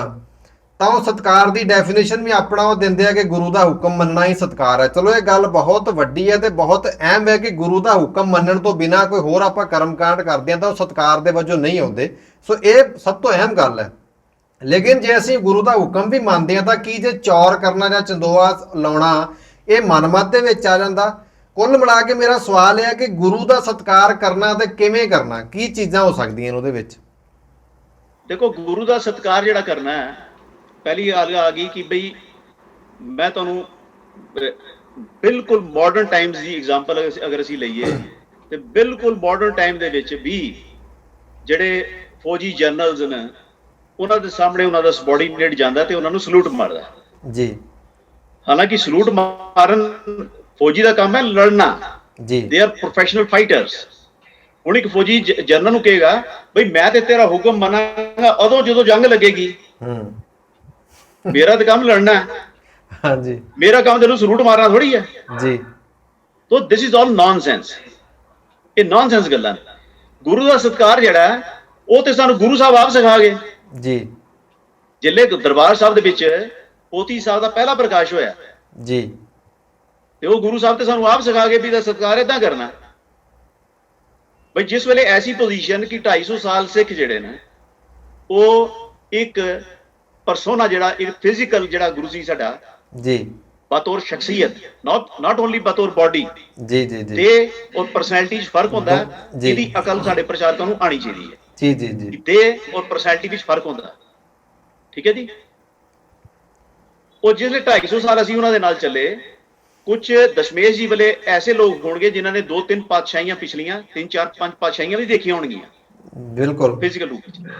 ਜਿਸ ਵੇਲੇ ਗੁਰੂ ਸਾਹਿਬ ਨੇ ਇਹ ਹੁਕਮ ਕੀਤਾ ਕਿ ਅੱਜ ਤੋਂ ਬਾਅਦ, ਹਾਲਾਂਕਿ ਇਹਦੀ ਤਿਆਰੀ ਗੁਰੂ ਪੰਜਵੇਂ ਪਾਤਸ਼ਾਹ ਤੋਂ ਹੀ ਚੱਲ ਰਹੀ ਸੀ, ਜਿਹੜੇ ਫਾਈਨਲੀ ਉਹਨਾਂ ਨੇ ਉਹ ਡਿਸਾਈਡ ਕਰ ਲਿਆ ਕਿ ਵੀ ਅੱਜ ਤੋਂ ਬਾਅਦ ਸਿਰਫ ਤੁਹਾਡਾ ਅਸੀਂ ਗੁਰੂ ਦੀ ਉਪਾਧੀ ਜਿਹੜੀ ਹੈ ਕਿਸੇ ਨੂੰ ਦਿੰਦੇ ਹਾਂ ਜੀ, ਜੋ ਸਾਡੇ ਆਰਡਰਸ ਨੇ। ਅਸੀਂ ਇਹਨਾਂ ਨੂੰ ਹੀ ਹੁਣ ਗੁਰੂ ਦੀ ਉਪਾਧੀ ਦੇ ਰਹੇ ਹਾਂ। ਜੋ ਸਾਡੇ ਵਿਚਾਰ ਨੇ, ਜੋ ਸਾਡੀ ਸਿੱਖਿਆ, ਜੋ ਅਸੀਂ ਉਚਾਰਨ ਕੀਤਾ, ਜੋ ਬ੍ਰਹਮ ਦੇ ਵਿਚਾਰ, ਉਹ ਕੋਈ ਕਵਿਤਾਵਾਂ ਨਹੀਂ ਹਨ, ਉਹ ਬ੍ਰਹਮ ਦੇ ਵਿਚਾਰ ਜੀ। ਇਹ ਜਿਹੜਾ ਬ੍ਰਹਮ ਦਾ ਵਿਚਾਰ ਹੈ, ਇਹ ਅੱਜ ਤੋਂ ਬਾਅਦ ਤੁਹਾਡਾ ਗੁਰੂ ਹੋਏਗਾ। ਗੁਰੂ ਗ੍ਰੰਥ ਸਾਹਿਬ ਗੁਰੂ ਹੋਣਗੇ ਔਰ ਇੱਥੋਂ ਹੀ ਤੁਸੀਂ ਸਿੱਖਿਆ ਲੈਣੀ ਹੈ। ਔਰ ਬਕਾਇਦਾ ਇਤਨੀ ਤਰਤੀਬ ਦੇ ਨਾਲ ਐਸਾ ਉਹਦੀ ਬਣਤਰ ਬਣਾਈ ਕਿ ਇਹਦੇ ਵਿੱਚ ਇਸ ਗੁਰੂ ਦੇ ਵਿੱਚ ਕੋਈ ਆਪਣੀ ਐਡੀਸ਼ਨ ਨਾ ਹੋਰ ਕਰ ਸਕੇ ਜੀ। ਇਸ ਤਰ੍ਹਾਂ ਸ਼ਬਦਾਂ ਦੀ ਗਿਣਤੀ ਲਿਖੀ, ਇਸ ਤਰ੍ਹਾਂ ਉਹਨਾਂ ਨੂੰ ਬੰਨਿਆ, ਠੀਕ ਹੈ ਨਾ। ਉਹ ਗੁਰੂ ਸਾਹਿਬ ਨੇ ਜਿਹੜਾ ਆਰਡਰ ਦਿੱਤਾ, ਉਹ ਆਰਡਰ ਸਾਡੇ ਸੇ ਫਾਈਨਲ ਹੈ ਜੀ। ਯੂਨੀਵਰਸਿਟੀ ਦਾ ਪ੍ਰੋਫੈਸਰ ਦੀ ਗੱਲ ਸਾਡੇ ਸੇ ਫਾਈਨਲ ਥੋੜੀ ਹੈ, ਕਿਸੇ ਪ੍ਰਚਾਰਕ ਦੀ ਗੱਲ ਸਾਡੇ ਸੇ ਫਾਈਨਲ ਥੋੜੀ ਹੈ। ਗੁਰੂ ਸਾਹਿਬ ਜੋ ਕਰ ਗਏ ਨਾ, ਜੋ ਤਰਤੀਬ ਦੇ ਗਏ ਨਾ, ਉਹ ਆਰਡਰ ਸਾਡੇ ਸੇ ਫਾਈਨਲ ਹੈ। ਹੁਣ ਇੱਕ ਬੰਦਾ ਇਹ ਕਹਿ ਦੇਵੇ ਕਿ ਦੇਖੋ ਜੀ ਗੁਰੂ ਸਾਹਿਬ ਨੇ ਕਿੱਥੇ ਆਰਡਰ ਕੀਤਾ, ਇਹ ਤੇ ਆਰਡਰ ਹੀ ਗਲਤ ਸੀ, ਜਾਂ ਕੋਈ ਇੱਥੋਂ ਤੱਕ ਚਲਾ ਜਾਏਗਾ ਕਹੇਗਾ ਜੀ ਗੁਰੂ ਸਾਹਿਬ ਨੇ ਆਪਣਾ ਪਹਿਲਾ ਪ੍ਰਕਾਸ਼ ਕੀਤਾ ਹੀ ਨਹੀਂ ਸੀ। ਤੇ ਜੇ ਇਹੋ ਜਿਹੀਆਂ ਗੱਲਾਂ ਕਰਨੀਆਂ ਤੇ ਇਹੋ ਜਿਹੀ ਗੱਲਾਂ ਦਾ ਤਾਂ ਕੋਈ ਜਵਾਬ ਨਹੀਂ ਹੁੰਦਾ। ਤੇ ਜੇ ਇਹੋ ਜਿਹੀਆਂ ਗੱਲਾਂ ਕਰਨੀਆਂ ਤਾਂ ਸਭ ਤੋਂ ਪਹਿਲਾਂ ਇਹ ਬੰਦਿਆਂ ਨੂੰ ਮੇਰੀ ਬੇਨਤੀ ਹੈ, ਉਹ ਆਪਣੇ ਨਾਂ ਨਾਲੋਂ ਸਿੰਘ ਹਟਾ ਲੈਣ ਜੀ। ਕਿਉਂਕਿ ਕਿਤੇ ਵੀ ਗੁਰੂ ਜੀ ਦੀ ਹੱਥ ਲਿਖਤ ਨਹੀਂ ਮਿਲਦੀ, ਤੇ ਨਾ ਹੀ ਗੁਰੂ ਸਾਹਿਬ ਨੇ 10ਵੇਂ ਪਾਤਸ਼ਾਹ ਨੇ ਗ੍ਰੰਥ ਸਾਹਿਬ ਵਿੱਚ ਦਰਜ ਕੀਤਾ ਕਿ ਤੁਸੀਂ ਆਪਣੇ ਨਾਂ ਦੇ ਨਾਲ ਸਿੰਘ ਲਗਾਣਾ। ਉਹ ਸਿੰਘ ਹਟਾ ਕੇ ਨਾ ਤੇ ਫਿਰ ਆ ਕੇ ਆਪਣਾ ਤਰਕ ਅੱਗੇ ਲੈ ਕੇ ਆ, ਤੇ ਫਿਰ ਅਸੀਂ ਕਹਾਂਗੇ ਹਾਂ ਬਈ ਇਹ ਜੈਨੂਇਨ ਬੰਦੇ ਜੀ, ਇਹ ਵਾਕਈ ਜੋ ਗੱਲ ਕਹਿ ਰਹੇ ਨੇ ਉਹ ਫਿਰ ਚੱਲ ਰਹੇ ਜੀ। ਆਪਣੇ ਨਾਂ ਦਾ ਸਿੰਘ ਲਗਾਏ ਦਾ ਜਾਂ ਕੌਰ ਲਗਾਏ ਦਾ, ਤੇ ਸਭ ਸਿੱਖਾਂ ਕੋ ਹੁਕਮ ਹੈ ਗੁਰੂ ਮਾਨਿਓ ਗ੍ਰੰਥ ਕਹਿਣਾ, ਇਹ ਤੇ ਗੁਰੂ ਸਾਹਿਬ ਕਹਿ ਕੇ ਨਹੀਂ ਗਏ, ਇਹ ਤੇ ਗੁਰੂ ਸਾਹਿਬ ਲਿਖ ਕੇ ਨਹੀਂ ਗਏ ਜੀ। ਇਹ ਤੇ ਗੁਰੂ ਗ੍ਰੰਥ ਸਾਹਿਬ ਜੀ ਨੇ ਲਿਖਿਆ ਜੀ। ਗੁਰੂ ਗ੍ਰੰਥ ਸਾਹਿਬ ਤੇ ਲਿਖਿਆ ਪੋਥੀ ਪਰਮੇਸ਼ਰ ਦਾ ਥਾਨ।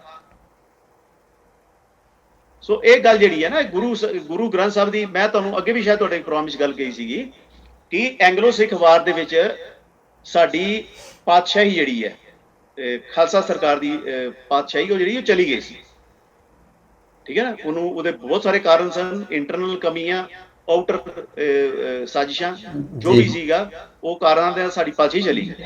ਲੇਕਿਨ ਅਸੀਂ ਹਮੇਸ਼ਾ ਉਹਨੂੰ ਵੀ ਸੈਕੰਡਰੀ ਮੰਨ ਕੇ ਅਸੀਂ ਗੁਰੂ ਦੀ ਪਾਤਸ਼ਾਹੀ ਨੂੰ ਬਿਲਕੁਲ ਨਾਲ ਲੈ ਕੇ ਚੱਲੇ ਆ, ਅਸੀਂ ਉਹਦੀ ਪਾਤਸ਼ਾਹੀ ਥੱਲੇ ਆ। ਇਸ ਗੱਲ ਨੂੰ ਤੇ ਲਖਪਤ ਰਾਏ ਨੇ ਸਮਝ ਕੇ ਗੁਰੂ ਗ੍ਰੰਥ ਸਾਹਿਬ ਸਾੜਨੇ ਸ਼ੁਰੂ ਕੀਤੇ ਸੀ, ਗੁਰੂ ਗ੍ਰੰਥ ਸਾਹਿਬ ਨੂੰ ਖੂਹਾਂ 'ਚ ਸੁੱਟਿਆ, ਗੁਰਦੁਆਰੇ ਬੰਦ ਕਰਨੇ ਸ਼ੁਰੂ ਕੀਤੇ, ਗੁੜ ਕਹਿਣ ਤੇ ਪਾਬੰਦੀ ਲਾ ਲਈ ਕਿ ਗੁਰੂ ਦਾ ਨਾਂ ਹੀ ਨਹੀਂ ਲੈਣਾ ਜੀ। ਇਹ ਕੰਮ ਉਹਨੇ ਵੀ ਕੀਤਾ ਸੀ। ਅੱਜ ਕੁਝ ਸਾਡੇ ਨੂੰ ਆਪਣੇ ਬੰਦੇ ਕਰ ਰਹੇ, ਉਹ ਬਾਹਰ ਦਾ ਬੰਦਾ ਸੀ, ਹੁਣ ਆਪਣੇ ਬੰਦੇ ਕਰ ਰਹੇ। ਕੁਝ ਬੰਦੇ ਭੁੱਲੇ ਭਟਕੇ ਜਾਂ ਕੁਝ ਬੰਦੇ ਨੀਤੀ ਦੇ ਤੌਰ ਉੱਪਰ ਕਰ ਰਹੇ। ਤੋ ਇਹਨੂੰ ਸਮਝਣ ਦੀ ਲੋੜ ਹੈ। ਤੇ ਇਹ ਕੋਈ ਇਤਨਾ ਵੱਡਾ ਇਸ਼ੂ ਵੀ ਨਹੀਂ ਹੈ। ਇਹ 1 2 3 ਸਾਲ 4 ਸਾਲ 5 ਸਾਲ ਵਿੱਚ ਚੱਲਣ ਵਾਲੀ ਗੱਲਾਂ ਹੁੰਦੀਆਂ ਨੇ। ਜਿਸ ਤਰ੍ਹਾਂ ਲਖਪਤ ਰਾਏ ਕੁਝ ਦੇਰ ਚੱਲਿਆ ਤੇ ਅੱਜ ਲਖਪਤ ਰਾਏ ਇਤਿਹਾਸ ਦੇ ਪੰਨਿਆਂ 'ਚ ਹੈ, ਤੇ ਉਹਦਾ ਕੀਤਾ ਸਾਰਾ ਜਿਹੜਾ ਕੰਮ ਸੀ ਉਹ ਵੀ ਪੰਨਿਆਂ ਦੇ ਵਿੱਚ ਦਰਜ ਹੈ ਕਿ ਉਹਨੇ ਸਭ ਕੁਝ ਕਿਉਂ ਕੀਤਾ ਸੀ। ਇਹ ਗੱਲਾਂ ਵੀ ਇਤਿਹਾਸ ਵਿੱਚ ਇਸ ਤਰ੍ਹਾਂ ਹੀ ਦਰਜ ਹੋਣਗੀਆਂ। ਸਰ ਤੁਸੀਂ ਸਮਾਂ ਦਿੱਤਾ, ਬਹੁਤ ਧੰਨਵਾਦ ਆ। ਹਾਲਾਂਕਿ ਦਰਸ਼ਕਾਂ ਤੋਂ ਅਸੀਂ ਮਾਫੀ ਵੀ ਚਾਹੁੰਦੇ ਆ ਕਿ ਥੋੜੇ ਨੈਟਵਰਕ ਦੀ ਅੱਜ ਸਮੱਸਿਆ ਆ ਰਹੀ ਸੀ, ਪਰ ਕੋਸ਼ਿਸ਼ ਕਰਾਂਗੇ ਵਧੀਆ ਤਰੀਕੇ ਨਾਲ ਵੀਡੀਓ ਰਿਲੀਜ਼ ਕੀਤੀ ਜਾਵੇ। ਸੋ ਸਾਡੇ ਪ੍ਰਚਾਰਕਾਂ ਨੂੰ ਵੀ ਸਮਝ ਲੈਣਾ ਚਾਹੀਦਾ ਕਿ ਹਰਦੇਵ ਜੀ, ਇੱਕ ਗੱਲ ਇਹ ਆ ਕਿ ਜਿਵੇਂ ਹਰ ਇੱਕ ਪਰਿਵਾਰ ਦੇ ਵਿੱਚ ਇੱਕ ਬੇਟੀ ਨੂੰ ਪਤਾ ਹੁੰਦਾ ਕਿ ਉਹਦੇ ਪਿਤਾ ਦੇ ਸਰੀਰ ਦੀ ਬਣਤਰ ਕੀ ਹੈ, ਪਿਓ ਨੂੰ ਆਪਣੀ ਬੇਟੀ ਬਾਰੇ ਪਤਾ ਹੁੰਦਾ, ਲੇਕਿਨ ਫਿਰ ਵੀ ਕੱਪੜਿਆਂ ਦੀ ਮਰਿਆਦਾ ਕਦੇ ਸਮਾਜ ਦੇ ਵਿੱਚੋਂ ਨਹੀਂ ਜਾ ਸਕਦੀ। ਇਹ ਲੋਕ ਹੁਣ ਸਾਰਾ ਕੁਝ ਹੀ ਅਲਫ ਨੰਗੇ ਹੋ ਕੇ ਦਿਖਾਉਣਾ ਚਾਹੁੰਦੇ ਨੇ ਕਿ ਅਸੀਂ ਇਦਾਂ ਦੇ ਆ, ਕੋਈ ਇਹੋ ਜਿਹੇ ਭਿੰਨ ਭੇਦ ਨਹੀਂ ਹੈਗਾ। ਤੇ ਹੁਣ ਇਹ ਇਹਨਾਂ ਦੀ ਬੌਧਿਕ ਕੰਗਾਲੀ ਕਹਿ ਸਕਦੇ ਆਪਾਂ। ਜੀ ਸਰ, ਇਹ ਬੌਧਿਕ ਕੰਗਾਲੀ ਦੇਖੋ, ਬੌਧਿਕ ਕੰਗਾਲੀ ਕਿੱਥੋਂ ਸ਼ੁਰੂ ਹੋਈ ਹੈ? ਕਹਿੰਦੇ ਅੱਜ ਕੱਲ੍ਹ ਬੜਾ ਇਹ ਕਰ ਰਹੇ ਨੇ ਰੱਬੀ ਨਿਯਮ ਜੀ। ਬੰਦੇ ਨੂੰ ਰੱਬੀ ਨਿਯਮ ਵਿੱਚ ਰਹਿਣਾ ਚਾਹੀਦਾ। ਪਹਿਲੇ ਤਾਂ ਇਹ ਨਹੀਂ ਸਮਝ ਆ ਰਹੀ ਕਿ ਐਸਾ ਕਿਹੜਾ ਬੰਦਾ ਜਿਹੜਾ ਰੱਬੀ ਨਿਯਮ ਤੋਂ ਬਾਹਰ, ਕੁਦਰਤ ਦੇ ਨਿਯਮਾਂ ਤੋਂ ਬਾਹਰ ਕੌਣ ਹੈ ਬੰਦਾ, ਪਤਾ ਤੇ ਚੱਲੇ। ਇੱਕ ਸੈਕੰਡ ਗੱਲ ਆ ਗਈ, ਜੇ ਰੱਬੀ ਨਿਯਮ ਦੇ ਤੁਸੀਂ ਇਤਨੇ ਹੀ ਪਹਿਰੇਦਾਰ ਹੋ ਤੇ ਕੱਪੜੇ ਤੇ ਰੱਬੀ ਨਿਯਮ ਵਿੱਚ ਨਹੀਂ ਸੀ ਨਾ। ਜੀ ਜੀ ਜੀ, ਕੱਪੜੇ ਪਾਉਣ ਦਾ ਸਿਧਾਂਤ ਰੱਬੀ ਨਿਯਮ ਵਿੱਚ ਹੁੰਦਾ ਤੇ ਕੱਪੜੇ ਪਵਾਏ ਹੀ ਅਸੀਂ ਥੱਲੇ ਆਂਦੇ। ਬਿਲਕੁਲ। ਤੇ ਜਿਹੜੇ ਇਹ ਰੱਬੀ ਨਿਯਮ ਦੇ ਇਤਨੇ ਹੀ ਭਗਤ ਨੇ ਰੱਬੀ ਨਿਯਮਾਂ ਦੇ, ਤੁਸੀਂ ਕੱਪੜੇ ਲਾ ਕੇ ਆਣ ਬਾਹਰ ਜੀ, ਨੈਚੁਰਿਸਟ ਬਣ ਜਾਣ। ਬਿਲਕੁਲ। ਤੇ ਫਿਰ ਪਤਾ ਚੱਲੇਗੀ ਇਹ ਰੱਬੀ ਨਿਯਮਾਂ ਨੂੰ ਸਭ ਤੋਂ ਜ਼ਿਆਦਾ ਫਾਲੋ ਕਰ ਰਹੇ ਨੇ। ਬਿਲਕੁਲ ਬਿਲਕੁਲ। ਉਹ ਤੇ ਸਮਾਜਿਕ ਨਿਯਮਾਂ ਨੂੰ ਫਾਲੋ ਕਰ ਰਹੇ ਨਾ। ਜੀ ਜੀ ਜੀ ਜੀ। ਕੱਪੜੇ ਪਾਉਣ ਦਾ ਟੈਬੂ ਜਿਹੜਾ ਹੈ ਸਮਾਜਿਕ ਨਿਯਮ ਹੈ ਜੀ। ਇਹ over the period of time develop ਹੈ। ਪਹਿਲੇ ਨੰਗੇ ਰਹੇ, ਕਰੋਨਾ ਸੈਂਕੜੇ ਸਾਲ ਸਾਡੇ ਪੂਰਵਜ ਨੰਗੇ ਰਹੇ। ਉਹਦੇ ਬਾਅਦ ਉਹਨਾਂ ਨੇ ਪੱਤੇ ਬੰਨੇ, ਪੱਤਿਆਂ ਤੋਂ ਬਾਅਦ ਖੱਲਾਂ ਬੰਨ ਲੀਆਂ, ਖੱਲਾਂ ਤੋਂ ਬਾਅਦ ਕੱਪੜੇ ਆ ਗਏ। ਜੀ। ਤੇ ਜੇ ਰੱਬੀ ਨਿਯਮ ਦੇਖਣਾ ਹੋਵੇ ਤੇ ਫਿਰ ਤਾਂ ਨੰਗੇ ਸੀਗੇ, ਅੱਜ ਵੀ ਬੱਚਾ ਨੰਗਾ ਹੀ ਪੈਦਾ ਹੁੰਦਾ। ਜੀ ਜੀ ਰੱਬੀ ਨਿਯਮ ਵਿੱਚ ਰਹਿਣਾ ਤੇ ਫਿਰ ਤੇ ਜਿਹੜੇ ਨੈਚੁਰਲਿਸਟ ਲੋਕ ਨੇ, ਜਿਹੜੇ ਨੈਚੁਰਲਿਸਟ ਤਬਕਾ ਵੀ ਹੈ ਸੰਸਾਰ ਦੇ ਵਿੱਚ, ਉਹ ਨੰਗੇ ਰਹਿੰਦੇ। ਬਿਲਕੁਲ। ਤੇ ਉਹਨਾਂ ਨਾਲ ਜਾ ਕੇ ਰਹਿਣ ਜਾਂ ਉਹਨਾਂ ਵਰਗਾ ਰਹਿਣ, ਤੇ ਫਿਰ ਪਤਾ ਚੱਲੇ ਕਿ ਰੱਬੀ ਨਿਯਮ ਕੌਣ ਪਾਲਣ ਕਰਦਾ। ਹੁਣ ਕੁਦਰਤੀ ਜਿਹੜੇ ਸਮਾਜਿਕ ਮਰਿਆਦਾਵਾਂ ਨੂੰ ਉਹਨਾਂ ਨੂੰ ਰੱਬੀ ਨਿਯਮ ਬਣਾ ਛੱਡਦੇ ਨੇ, ਤੇ ਰੱਬੀ ਨਿਯਮਾਂ ਨੂੰ ਸਮਾਜਿਕ ਮਰਿਆਦਾਵਾਂ ਬਣਾ ਛੱਡਦੇ ਨੇ। ਇਹਨਾਂ ਨੂੰ ਤੇ ਸਮਾਜਿਕ ਮਰਿਆਦਾਵਾਂ ਔਰ ਰੱਬੀ ਨਿਯਮਾਂ ਦੇ, ਕੁਦਰਤ ਦੇ ਨਿਯਮਾਂ ਵਿੱਚ ਤਾਂ ਫਰਕ ਵੀ ਨਹੀਂ ਪਤਾ, ਫਰਕ ਨਹੀਂ ਪਤਾ ਲੱਗ ਰਿਹਾ। ਤੇ ਆ ਜਾਂਦੇ ਸਟੇਜਾਂ ਤੇ ਬਹਿ ਕੇ ਪ੍ਰਚਾਰ ਕਰਨ ਜੀ, ਹਾਂ, ਜਾਂ ਸਟੇਜਾਂ ਤੇ ਪ੍ਰਚਾਰ ਕਰਨ, ਜਾਂ ਨੌਜਵਾਨ ਪੀੜ੍ਹੀ ਨੂੰ ਵਰਗਾਉਣ ਵਾਲੇ ਕਮੈਂਟਸ ਕਰਨੇ ਸ਼ੁਰੂ ਕਰ ਦਿੰਦੇ। ਸੰਗਤ ਸਿਆਣੀ ਆ, ਨੌਜਵਾਨ ਜਿਹੜੇ ਹੈਗੇ ਨੇ ਸਾਡੇ ਭੈਣ ਭਰਾ ਸਾਰੇ ਇਸ ਚੀਜ਼ ਦੇ ਉੱਪਰ ਫੈਸਲਾ ਲੈਣਾ ਸੀ, ਕਿਸੇ ਦਾ ਨਾਮ ਨਹੀਂ ਲਿਆ। ਹਾਲਾਂਕਿ ਸਮਝਦਾਰ ਲੋਕ ਸਮਝ ਸਕਦੇ ਨੇ ਕਿ ਉਹ ਲੋਕ ਦਿਨ ਪ੍ਰਤੀ ਦਿਨ ਰੋਜ਼ਾਨਾ ਕੀ ਕੁਝ ਬੋਲਦੇ ਨੇ ਗੁਰੂ ਗ੍ਰੰਥ ਸਾਹਿਬ ਬਾਰੇ, ਸਿੱਖ ਪਰੰਪਰਾਵਾਂ ਬਾਰੇ। ਜਿਹੜੀਆਂ ਗੱਲਾਂ ਨਹੀਂ ਸੀ ਹੋਣੀਆਂ ਚਾਹੀਦੀਆਂ ਉਹ ਵੀ ਉਹਨਾਂ ਲੋਕਾਂ ਨੇ ਦਿਖਾਤਾ, ਤੇ ਉਹ ਇਸ ਭੁਲੇਖੇ ਵਿੱਚ ਹੀ ਬੋਲ ਦਿੱਤਾ ਕਿ ਜੇ ਅਗਲਿਆਂ ਨੇ ਕੱਲ ਨੂੰ ਸਵਾਲ ਪੁੱਛ ਲਿਆ। ਹੁਣ ਤੁਹਾਨੂੰ ਕੀ ਸੁਪਨੇ ਆਉਣ ਲੱਗ ਪਏ ਵੀ ਅਗਲਿਆਂ ਨੇ ਸਵਾਲ ਪੁੱਛ ਲਿਆ? ਮੈਂ ਲਾਸਟ ਵਿੱਚ ਪਾਸੇ ਜੀ ਮੈਂ ਲਾਸਟ ਇਸ ਮੇਰੀ ਸਾਰੀ ਗੱਲ ਕਹਾਂਗਾ ਕਿ ਗੁਰੂ ਸਾਹਿਬ ਦੇ ਪ੍ਰਤੀ ਬਹੁਤ ਸਾਰੇ ਲਫ਼ਜ਼ ਵਰਤੇ ਜਾਂਦੇ ਨੇ। ਗੁਰੂ ਜਿਹੜਾ ਅਸੀਂ ਪ੍ਰਮਾਤਮਾ ਨੂੰ ਕਹਿੰਦੇ ਆ, ਉਹ ਪਾਲਣਹਾਰ ਹੈ, ਉਹ ਠਾਕੁਰ ਹੈ, ਉਹ ਪਾਲਣ ਵਾਲਾ ਹੈ, ਉਹ ਜਨਮ ਦੇਣ ਵਾਲਾ ਹੈ, ਉਹ ਪੈਦਾ ਕਰਨ ਵਾਲਾ ਹੈ, ਉਹ ਜਾਨ ਲੈਣ ਵਾਲਾ ਹੈ। ਇਹ ਸਾਰੇ ਲਫ਼ਜ਼ ਦਿੱਤੇ ਜਾਂਦੇ। ਇਸ ਤਰ੍ਹਾਂ ਗੁਰੂ ਸਾਹਿਬਾਨ ਬਾਰੇ ਬੜੀ ਸਾਰੀ ਗੱਲ ਕੀਤੀ ਜਾਂਦੀ ਹੈ ਕਿ ਗੁਰੂ ਸਾਹਿਬ ਜਿਹੜੇ ਨੇ ਇਹ ਸਾਡੇ ਪਾਤਸ਼ਾਹ ਨੇ, ਗੁਰੂ ਸਾਹਿਬ ਸਾਡੇ ਸਭ ਕੁਝ ਨੇ, ਗੁਰੂ ਸਾਹਿਬ ਸਾਡੇ ਹਮਸਫਰ ਨੇ, ਗੁਰੂ ਸਾਹਿਬ ਸਾਨੂੰ ਗਿਆਨ ਦੇਣ ਵਾਲੇ ਨੇ, ਇਹ ਗਿਆਨ ਦੇ ਦਾਤਾ ਨੇ। ਅਗਰ ਕੋਈ ਇਸ ਸ਼ੇਪ ਦੇ ਵਿੱਚ ਗੱਲ ਕਰਦਾ ਪੂਰੀ ਗੱਲ, ਉਹਦੇ ਵਿੱਚ ਕੋਈ ਮਾਣ ਨਹੀਂ ਹੁੰਦੀ। ਬਿਲਕੁਲ। ਲੇਕਿਨ ਇੱਕ ਢਾਂਗ ਲੈ ਕੇ ਸਿਰ ਤੇ ਚੜ ਜਾਣਾ ਕਿ ਨਹੀਂ ਜੀ ਗੁਰੂ ਗ੍ਰੰਥ ਸਾਹਿਬ ਗੁਰੂ ਨਹੀਂ ਹੈ, ਸਿਰਫ ਗਿਆਨ ਗੁਰੂ ਹੁੰਦਾ। ਇਹ ਜਿਹੜੀ ਪ੍ਰਵਿਰਤੀ ਹੈ ਨਾ, ਇਹ ਮਾੜੀ ਹੈ ਜੀ। ਠੀਕ ਹੈ ਨਾ। ਹੁਣ ਪਿਤਾ ਨੂੰ ਅਸੀਂ ਕੀ ਕਹਿੰਦੇ ਆ ਕਿ ਇਹ ਪਿਤਾ ਜਿਹੜਾ ਸਿਰਫ ਰੋਟੀ ਦੇਣ ਵਾਲਾ ਸਾਨੂੰ, ਪਿਤਾ ਰੋਟੀ ਦੇਣ ਵਾਲਾ ਵੀ ਹੈ, ਪਿਤਾ ਦੇ ਕਾਰਨ ਅਸੀਂ ਪੈਦਾ ਵੀ ਹੋਏ ਆ, ਪਿਤਾ ਸਾਨੂੰ ਸ਼ੈਲਟਰ ਵੀ ਦਿੰਦਾ, ਲੇਕਿਨ ਇਹ ਸਾਰੀਆਂ ਚੀਜ਼ਾਂ ਦੇਣ ਵਾਲੇ ਨੂੰ ਅਸੀਂ ਪਿਤਾ ਕਹਿਤਾ, ਪਿਤਾ ਕਹਿੰਦੇ। ਤੇ ਹੁਣ ਇੱਕ ਬੰਦਾ ਵਿੱਚ ਅੜੇਕਾ ਲਾ ਕੇ ਬਹਿ ਜਾਏ ਕਿ ਨਹੀਂ, ਪਿਤਾ ਨੂੰ ਪਿਤਾ ਨਹੀਂ ਕਹਿਣਾ, ਸਿਰਫ ਜਨਮ ਦਾਤਾ ਕਹਿਣਾ। ਬਿਲਕੁਲ, ਪਿਤਾ ਨਹੀਂ ਕਹਿਣਾ। ਜਾਂ ਇੱਕ ਬੰਦਾ ਆ ਕੇ ਕਵੇ ਸਿਰਫ ਇਹਨੂੰ ਅੰਨਦਾਤਾ ਕਹਿਣਾ, ਪਿਤਾ ਨਹੀਂ ਕਹਿਣਾ। ਬਿਲਕੁਲ ਸੋਚਣ ਵਾਲੀ ਗੱਲ। ਜੀ। ਸੋ ਅਖੀਰ ਦੇ ਵਿੱਚ ਇਹੀ ਅਪੀਲ ਆ, ਬੇਨਤੀ ਵੀ ਆ ਸਾਰਿਆਂ ਨੂੰ ਕਿ ਤੂੰ ਸਮਰੱਥ ਵੱਡਾ, ਮੇਰੀ ਮੱਤ ਥੋੜੀ। ਰਾਮ ਤਾਂ ਇਹ ਸੰਗਤ ਆਪ ਫੈਸਲਾ ਕਰੇ। ਗੁਰੂ ਸਾਡਾ ਸਮਰੱਥ ਹੈ, ਗੁਰੂ ਨੇ ਹੀ ਸਾਰਾ ਕੁਝ ਕੀਤਾ, ਗੁਰੂ ਦੀ ਬਦੌਲਤ ਹੀ ਆਪਾਂ ਅੱਜ ਸਾਰੇ ਮਾਣ ਨਾਲ ਜਿਉਂਦੇ ਬੈਠੇ ਆ, ਸਿਰ ਉੱਚਾ ਕਰਕੇ ਇੱਥੇ ਰਹਿ ਰਹੇ ਆ। ਜਿਹੜਾ ਸਾਡੇ DNA ਵਿੱਚ ਹੀ ਗੁਰੂ ਸਾਹਿਬ ਨੇ ਕੁਝ ਪਾ ਦਿੱਤਾ ਹੋਇਆ ਸੀ, ਰੱਬੀ ਇਲਾਹੀ ਚੀਜ਼ ਵੀ, ਉਹ ਸਾਡੇ ਅੰਦਰੋਂ ਜਾ ਨਹੀਂ ਰਹੀ। ਸੋ ਇਹਨਾਂ ਦੇ ਮਗਰ ਲੱਗ ਕੇ ਕਿਤੇ ਉਹੋ ਜਿਹੀਆਂ ਗੱਲਾਂ ਜਿਹੜੀਆਂ ਇਤਿਹਾਸ ਦੇ ਵਿੱਚੋਂ, ਹਾਲਾਂਕਿ ਅਸੀਂ ਗੱਲਾਂ ਕਰਾਂਗੇ ਵੀ ਕਿਹੜੀ ਕੌਮ ਨੇ ਕਿਵੇਂ ਆਪਣੇ ਸੋ ਕਾਲਡ ਕੁਝ ਇਨਕਲਾਬੀਆਂ ਦੇ ਪਿੱਛੇ ਲੱਗ ਕੇ ਤੇ ਆਪਣਾ ਸਾਰਾ ਕੁਝ ਹੀ ਤਹਿਸ ਨਹਿਸ ਕਰਵਾ ਲਿਆ, ਉਹਦੇ ਬਾਰੇ ਵੀ ਆਪਾਂ ਕਦੇ ਜੰਮੂ ਸਾਹਿਬ ਨਾਲ ਜਾਂ ਕੋਈ ਚੰਗੇ ਇਤਿਹਾਸਕਾਰ ਨਾਲ ਗੱਲ ਕਰਾਂਗੇ ਵੀ, ਤਾਂ ਕਿ ਉਹ ਚੀਜ਼ਾਂ ਵੀ ਲੋਕਾਂ ਨੂੰ ਪਤਾ ਲੱਗ ਸਕਣ ਕਿ ਇਤਿਹਾਸ ਦੀਆਂ ਗਲਤੀਆਂ ਜੇ ਇੱਕ ਵਾਰੀ ਹੋ ਗਈਆਂ ਦੁਬਾਰਾ ਸੁਧਾਰੀਆਂ ਨਹੀਂ ਜਾ ਸਕਦੀਆਂ, ਉਹ ਗਲਤੀ ਫਿਰ ਦਰਜ ਹੋ ਜਾਂਦੀ ਆ। ਸੋ ਇਸ ਤਰੀਕੇ ਦੀ ਗਲਤੀ ਵਾਲੇ ਪਾਸੇ ਨੂੰ ਸਾਡੇ ਸੋ ਕਾਲਡ ਪ੍ਰਚਾਰਕ ਲੈ ਕੇ ਜਾ ਰਹੇ ਨੇ। ਜਦੋਂ ਉਹਨਾਂ ਨੂੰ ਫੋਨ ਕਰੀਦਾ ਵੀ ਆਓ ਜੀ ਆਪਾਂ ਗੱਲਬਾਤ ਕਰਨੀ ਹੈ, ਫਿਰ ਉਹ ਗੱਲਬਾਤ ਨੂੰ ਆਉਂਦੇ ਨਹੀਂ, ਵਨ ਸਾਈਡਡ ਸਟੇਟਮੈਂਟ ਦੇ ਕੇ ਮੁੜ ਕੇ ਫੋਨ ਨਹੀਂ ਚੱਕਦੇ। ਹਾਂ ਜੀ ਜੰਮੂ ਸਾਹਿਬ, ਤੁਸੀਂ ਕੁਝ ਕਹਿਣਾ ਚਾਹੁੰਦੇ ਹੋ? ਇੱਕ ਗੱਲ ਇਹ ਹੈ ਕਿ ਮੇਰੀ ਇਹਨਾਂ ਪ੍ਰਚਾਰਕਾਂ ਅੱਗੇ, ਇਹਨਾਂ PhD ਵਿਦਵਾਨਾਂ ਅੱਗੇ ਇੱਕ ਬੇਨਤੀ ਹੈ ਕਿ ਸਿੱਖ ਕੌਮ ਦੇ ਸਿਰ ਦੇ ਉੱਪਰ ਸਿਰਫ ਗੁਰੂ ਗ੍ਰੰਥ ਸਾਹਿਬ ਦੀ ਪਾਤਸ਼ਾਹੀ ਜੋਗੀ ਹੀ ਜਗ੍ਹਾ ਹੈ। ਬਿਲਕੁਲ ਬਹੁਤ ਵੱਡੀ ਗੱਲ। ਗੁਰੂ ਗ੍ਰੰਥ ਸਾਹਿਬ ਦੀ ਪਾਤਸ਼ਾਹੀ ਨੂੰ, ਗੁਰੂ ਗ੍ਰੰਥ ਸਾਹਿਬ ਦੇ ਸਾਡੇ ਸਿਰ ਤੋਂ ਗੁਰੂ ਗ੍ਰੰਥ ਸਾਹਿਬ ਨੂੰ ਹਟਾ ਕੇ ਇਹ ਸਾਰੇ ਸਾਡੇ ਸਿਰਾਂ ਤੇ ਬਹਿਣਾ ਚਾਹੁੰਦੇ ਨੇ। ਜੀ। ਇਹ ਸਾਡੇ ਗੁਰੂ ਦੇ ਨਾਮ ਤੇ ਭੇਟਾ ਲੈ ਕੇ ਉਹ ਸਾਡੀ ਮਾਨਸਿਕਤਾ ਨੂੰ ਵੀ ਲੁੱਟਣਾ ਚਾਹੁੰਦੇ ਨੇ। ਜੀ। ਸਾਡੇ ਸਿਰ ਤੇ ਇੰਨੀ ਜਗ੍ਹਾ ਨਹੀਂ ਹੈ ਕਿ ਇਹਨਾਂ ਨੂੰ ਸਿਰ ਤੇ ਚਾੜ ਕੇ ਬਹਿ ਜਾਈਏ। ਜੀ। ਇਹਨਾਂ ਨੂੰ ਆਪਣੀ ਪੋਜੀਸ਼ਨ ਸਮਝ ਲੈਣੀ ਚਾਹੀਦੀ ਹੈ ਕਿ ਸਾਡੀ ਔਕਾਤ ਕੀ ਹੈ ਔਰ ਅਸੀਂ ਕਿੱਥੇ ਤੱਕ ਰਹਿਣਾ ਹੈ। ਜਿਹੜੇ ਤੁਸੀਂ ਅਖੀਰ ਦੇ ਵਿੱਚ ਗੱਲ ਬੋਲੀ ਹੈ, ਬਹੁਤ ਪਤੇ ਦੀ ਗੱਲ ਕਹੀ ਹੈ ਤੁਸੀਂ ਕਿ ਇਹ ਲੋਕ ਗੁਰੂ ਗ੍ਰੰਥ ਸਾਹਿਬ ਨੂੰ ਸਾਡੇ ਸਿਰ ਤੋਂ ਉਤਾਰ ਕੇ, ਸਾਡੀ ਮੱਤ ਵਿੱਚੋਂ ਕੱਢ ਕੇ ਤੇ ਆਪਣੀਆਂ ਊਲ ਜਲੂਲ ਕਥਾ ਕਹਾਣੀਆਂ ਤੇ ਆਪਣੀ ਪੋਜੀਸ਼ਨ ਨੂੰ ਸਥਾਪਿਤ ਕਰਨਾ ਚਾਹੁੰਦੇ ਆ। ਸੋ ਇਹ ਗੱਲ ਸੰਗਤ ਨੂੰ ਸਮਝ ਲੈਣੀ ਚਾਹੀਦੀ। ਜਿੰਨੀ ਛੇਤੀ ਸੰਗਤ ਸਮਝੇਗੀ ਉਨੀ ਛੇਤੀ ਹੀ ਛੁਟਕਾਰਾ ਹੋ ਜਾਏਗਾ ਇਹਨਾਂ ਲੋਕਾਂ ਦੇ ਕੋਲੋਂ। ਸੋ ਜੰਮੂ ਸਾਹਿਬ, ਤੁਹਾਡਾ ਬਹੁਤ ਧੰਨਵਾਦ ਮੈਂ ਕਰਦਾ ਵੀ ਤੁਸੀਂ ਸਾਨੂੰ ਸਮਾਂ ਦਿੱਤਾ। ਸਰੋਤਿਆਂ ਦਾ ਵੀ ਧੰਨਵਾਦ ਜਿਨ੍ਹਾਂ ਨੇ ਸਮਾਂ ਕੱਢ ਕੇ ਸਾਨੂੰ ਸੁਣਿਆ। ਸਾਨੂੰ ਦਿਓ ਇਜਾਜ਼ਤ। ਧੰਨਵਾਦ।